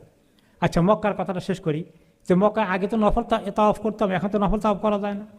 তাহলে এখন কি হবে, কি আমল করব? তাহলে ওইখানে নফল নামাজ 1 রাকাতও যদি পড়ি, কত রাকাতে সওয়াব হবে? 1 রাকাত মানে 2 রাকাত পড়লেন আর কি, 1 রাকাতে 1 লক্ষ। ভিতরে বাইরে যাইতে পারছে না, বাইরে। হ্যাঁ, রেখে দেন না? না, ওইটা ওই জন্য তো বাইরে বাইরে বাইরে থেকেই ওইটা মসজিদ হারামের এক্সটেনশনের মধ্যে পড়ে যায়, ওটা বাইরেটাও ফায়ারের মধ্যে করলেও হয়ে যাবে। 1 রাকাতে 1 লক্ষ রাকাতে সব হবে। কাজেই আমি এখন আর তওয়াফ, আগে তো নফল তওয়াফ করতাম আমরা, এখন তার সুযোগ নাই। তো এখন আমরা কি করব, এই নফল নামাজ পড়ব, নফল নামাজ পড়ব। তো 1 রাকাতে 1 লক্ষ মানে 2 রাকাত পড়লে 2 লক্ষ রাকাতের সব হয়ে যাবে। বসে বসে আল্লাহর ঘর দেখছি এই কথা মনে করে দোয়া করতে থাকা, শুকর আদায় করা। এরপরে মদিনায় যাওয়ার আগে মা বোনদের যাদের আপনার সঙ্গে আপনার ফ্যামিলি আছে, তাদের কেউ কেউ মাসিকের হালতের কারণে তারা এখন করতে পারে না, তারা ওই হেরামের হালতেই থাকবে, কাপড় চেঞ্জ করতে পারবে, বাইরে থাকবে ফায়ারের মধ্যে। দেখবে যে মহিলারা কোন জায়গায় আড্ডা মারতেছে, 10 জন 20 জন, ওইখানে আড্ডা মারবেন। আড্ডা মারা মানে কি, আপনি গল্প করবেন না, তাসবিহ পড়বেন, দোয়া পড়বেন, মন খারাপ করবেন না, হায়রে আমি আসছি সবাই উমরা করতেছে, আমি পারলাম না, আমার সময় নষ্ট হয়ে গেল, আল্লাহকে ডাকতে পারি না, কোনো আফসোস করবেন না। আল্লাহর হুকুমকে মেনে নেওয়াটা বড় সওয়াবের কারণ। 2 নম্বর হলো এই সময় গল্প গুজব আড্ডা না দিয়ে আপনি তাসবিহ পড়তে থাকেন, লা ইলাহা ইল্লাল্লাহু ওয়াহদাহু লা শারীকা লাহু, আপনি 100 বার পড়েন, সুবহানাল্লাহ আলহামদুলিল্লাহ 100 বার পড়েন, তার আরও পড়েন, দোয়া করেন, লম্বা মুনাজাত করেন। আপনার আশেপাশে নামাজ পড়তেছে, অসুবিধা নাই, আপনি ওই জায়গায় বসা জায়েজ আছে। কিন্তু মসজিদে হারামের ভিতরে ঢুকা জায়েজ নাই, গুনাহ কবিরা হবে। যখন আপনি পাক হয়ে গেলেন তখন তো আপনি উমরা করতে। এখন ওনার সাথে যে ওনার মাহারাম আছে, স্বামী আছে, উনি তো করে ফেলছেন, এই বেচারা এখন কি করবে? তাহলে সেই বেচারা তাইফ থেকে একটা ইয়া করে নিয়ে আসুক, যেটা বললাম, নতুন করে হেরাম করে নিয়ে আসুক। আর তার জন্য এই ওজরের কারণে সে যদি তাইফ যেতে না চায়, তাহলে তখন সে ওই মসজিদে আয়েশা বলে যে সেখান থেকে হেরাম করে নিয়ে আসুক, তার ওজর আছে, তার ওজরের তার জন্য জায়েজ আছে। এই জন্য আয়েশা রাদিয়াল্লাহু আনহা যখন হজ করতে এসেছিলেন, তিনি আগের ওমরা করতে পারেন নাই, শুধু হজ করলেন। তো তিনি কাঁদলেন, এগুলো কাঁদো কেন? বলে সবাই তো ওমরা করলো, হজ করলো, আর আমি মাসিকের কারণে ওমরা করতে পারলাম না, খালি আমার হজ হলো। তো ওনার ভাইকে বললেন, আব্দুর রহমানকে, যাও তোমার বোনকে নিয়ে ওই মসজিদে আসা, তখন তো মসজিদে আসে না, ওটাকে বলে তানিম, ওখান থেকে তাকে এহরাম করাইয়া আর একটা ওমরা করাইয়া দাও। তো এই ওজরের কারণে এই কেউ যেতে পারে ওখানে এহরাম করার জন্য, কিন্তু এইটা প্রত্যেক দিন একটা করে মসজিদে আসার দিকে ওমরা করে আসে, এই কাজ করাটা ঠিক না। 2 নম্বর হলো আপনার বিবি ওমরা করতে পারে না, উনি মাসিক হালতে আছেন, এখন ওনাকে একলা ছেড়ে দিলে তো উনি বাসারে হারিয়ে যাবেন, কারণ আপনাকে তো ঢুকতে দিবে না বিনা হেরামে। এখন একটা ওজর হয়ে গেলে এই কারণে আপনি মসজিদে আয়সা থেকে হোক বা আরও উত্তমভাবে তায়েফ থেকে আরেকটা ওমরা নিয়েতে আপনি আসেন, এসে আপনার নফল ওমরা আরেকটা হচ্ছে, আপনার বিবিরটা আসল ওমরা হচ্ছে, ওনাকে সঙ্গ দিতে পারতেছেন। That's point clear? ঠিক আছে ইনশাআল্লাহ। তো মক্কায় যতদিন আসেন এই সময়টা বেশি কাজে লাগাবেন, প্রত্যেকটি ওয়াক্ত জামাতে পড়া, যতক্ষণ পারা যায় কোরআন শরীফ পড়া, দোয়া করা, ইস্তিগফার করা, সবটা আপনি যদি পারা যায় কম করার দিকে মনোযোগ দেওয়া। মক্কা জিয়ারত শেষ, এখন আমরা যাব মদিনায়। তো তাহলে তাওয়াফে জিয়ারত লাগবে না, ফাইনাল জিয়ারত লাগবে না, এটা তাওয়াফের ওয়াদা লাগবে না, সরি জিয়ারত বলতেছি বুঝছেন, ফাইনাল বিদায় তাওয়াফ লাগবে না ওমরার জন্য, এটা শুধু হজের জন্য বিদায় তাওয়াফ লাগে, ওমরার জন্য বিদায় তাওয়াফ লাগে না। এবার আপনি আসেন, জি হ্যাঁ, মহিলাদের, পুরুষদের চুল কাটার 2টা, নেড়ে করবে পুরো শেভ, অথবা ছোট করলো যদি ছোট করে। আর মহিলাদের জন্য শেভ করা না যায়, গুনাহ হবে।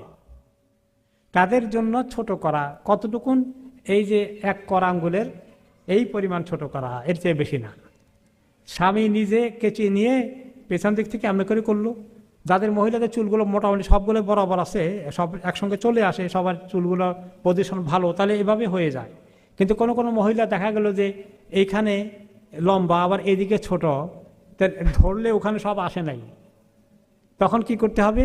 যদ্দূর পারা যায় এখানেও এদিকেও ছোটো ছোটো করে একটুখানি করে খেয়াল করতে হবে যে এই দিকটা পড়ে নাই, এই দিকটা আমি এভাবে করে দিই। জি,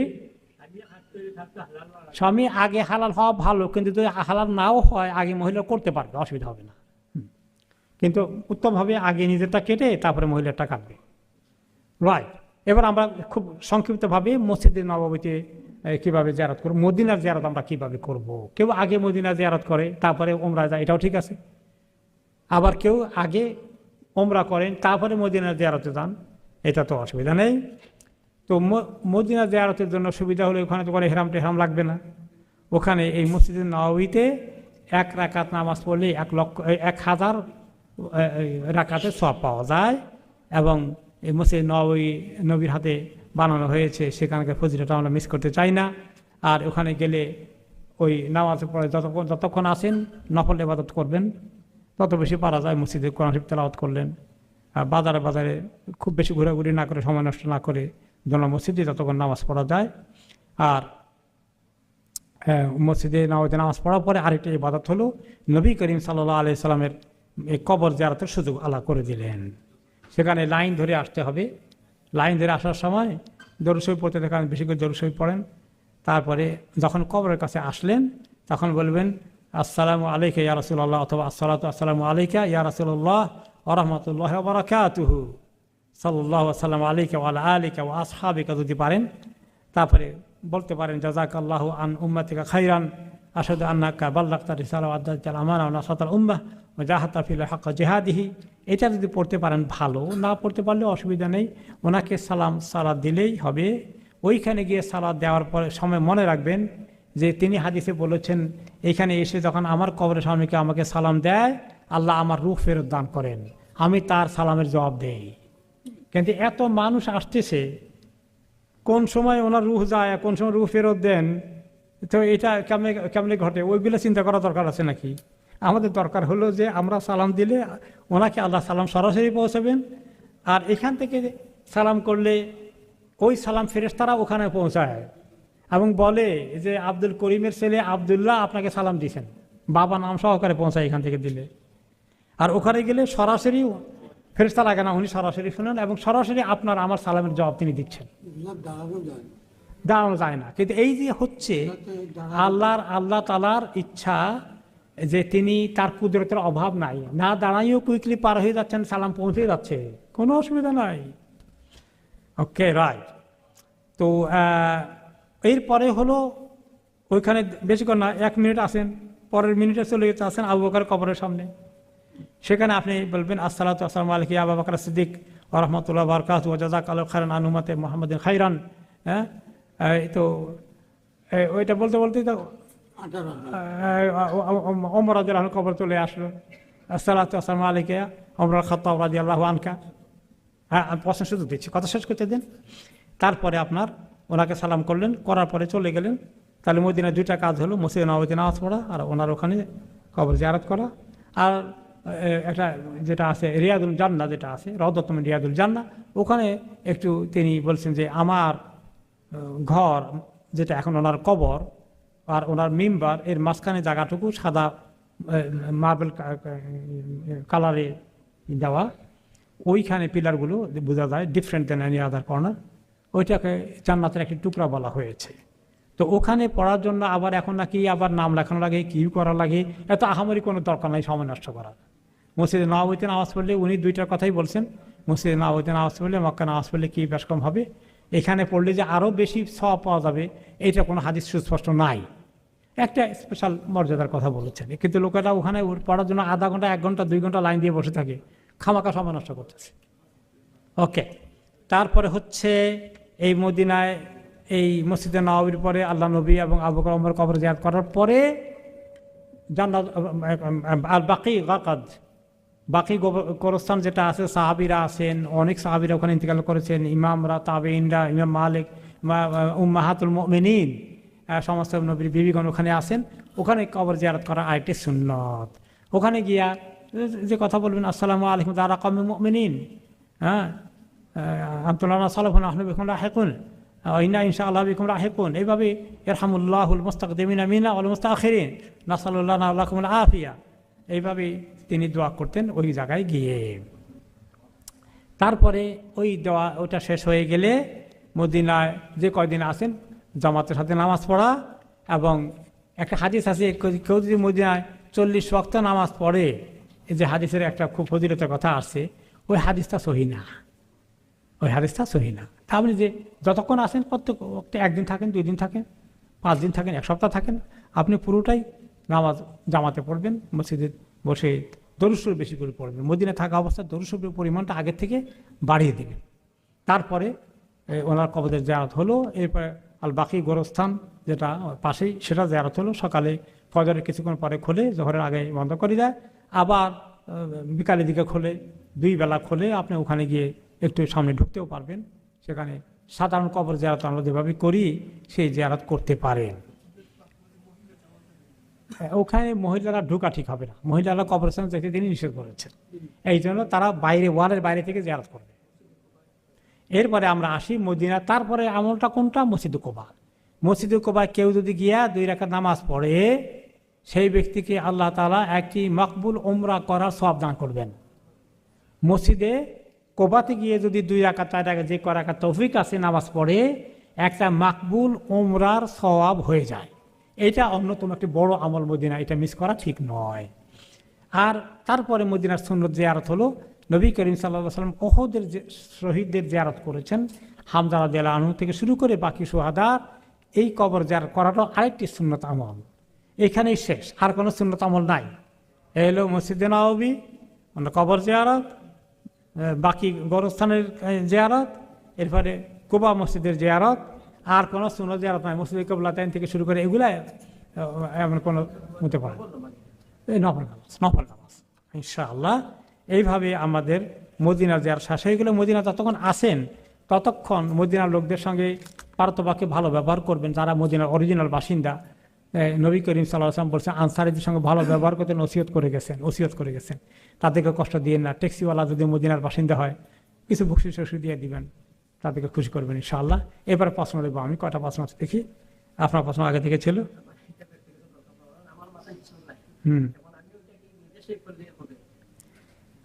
নিজে সেভ করা গেলে বাতিল হয়ে যাবে এমন নয়, কিন্তু এটা উত্তম নয়। কাউকে দিয়ে সব করাবেন। এটা চতুর্পাশে আপনার সেলুন আছে, চতুর্পাশে সেলুন আছে।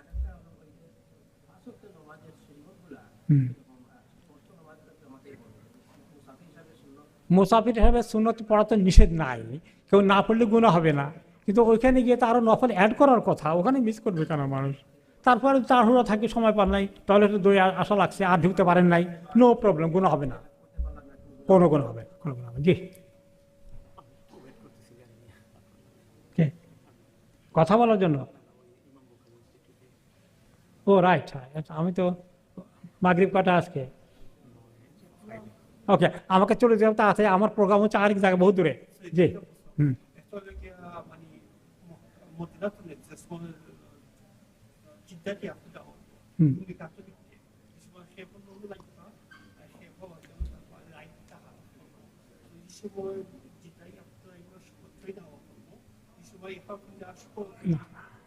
কেউ যদি মদিনা থেকে জেদ্দা হয়ে ক্রস করে চলে আসে, তখন মিকাতের ভিতরে যে ঢুকছে, এটা হলো আপনি তো আসার জন্য চলে আসছে, যা আপনি তো মক্কা যাওয়ার জন্য করতেছেন না, কাজে ওখানে ইহরাম লাগবে না।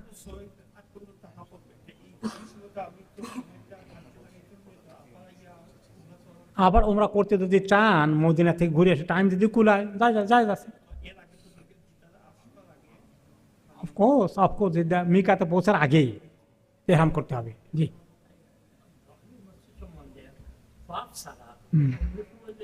তাহিয়াতুল মসজিদ আছে। জি হ্যাঁ, কোনো অসুবিধা, অন্য সময় তাহিয়াতুল মসজিদ আছে। হ্যাঁ, যদি বললাম যদি কনফিউশন হয়ে যায় 5 না 6, 4 না 5, তখন সেফ কোনটা? কমটাকে ধরা, কমটাকে যদি 5 না 6 তাহলে 5 ধরে। যদি একটা বাই মিস্টেক বেশি হয়ে যায় অসুবিধা নেই, কিন্তু কম হলে তো সমস্যা, তাই না? ঠিক আছে। জি, শুধু বলছিলাম না, তাওয়াফের আগে খুলবেন, তাওয়াফ শেষ আবার ঢাকবেন, আর বাকি পুরো ঢেকে রাখবেন, আর খোলাখুলি নাই, পুরো দোনো কাম। জি,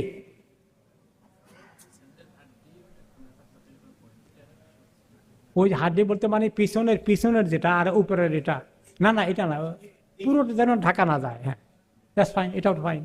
কিছু ঢাকা গেছে, কিছু ফাঁক আছে, ওইটা যেন পুরো কাভার না করে ফেলে, এর যেন না হয় আর কি। পুরো খোলা না, মানে একটু ফাঁক থাকলে চলবে। জি,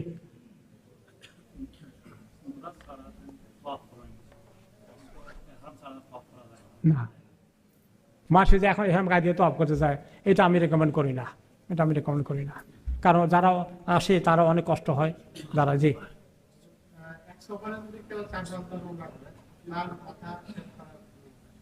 যতবার করবে ততবার শেভ করতে হবে। ব্লেড ব্লেড দিয়ে বা আবার পার করে নিয়ে যাবে। জি, মাথা যেমন আপনার স্বামী স্ত্রী যদি যায় যে আমি আমার স্ত্রীর চুল কাটতাম না, পারবেন পারবেন। এর বাদে উনি আপনার চুল কাটতে পারবেন, অসুবিধা নেই। আমি পারবো হ্যাঁ, পারবো এর বাদে আমার চুল দিতে আমার ওয়াইফকে কামড়তে পারবো। সেটা তো বললাম আমি, পারবেন। উনি আপনারটা কাটতে পারবেন, আপনি ওনারটা কাটতে পারবেন, কোনো অসুবিধা নেই।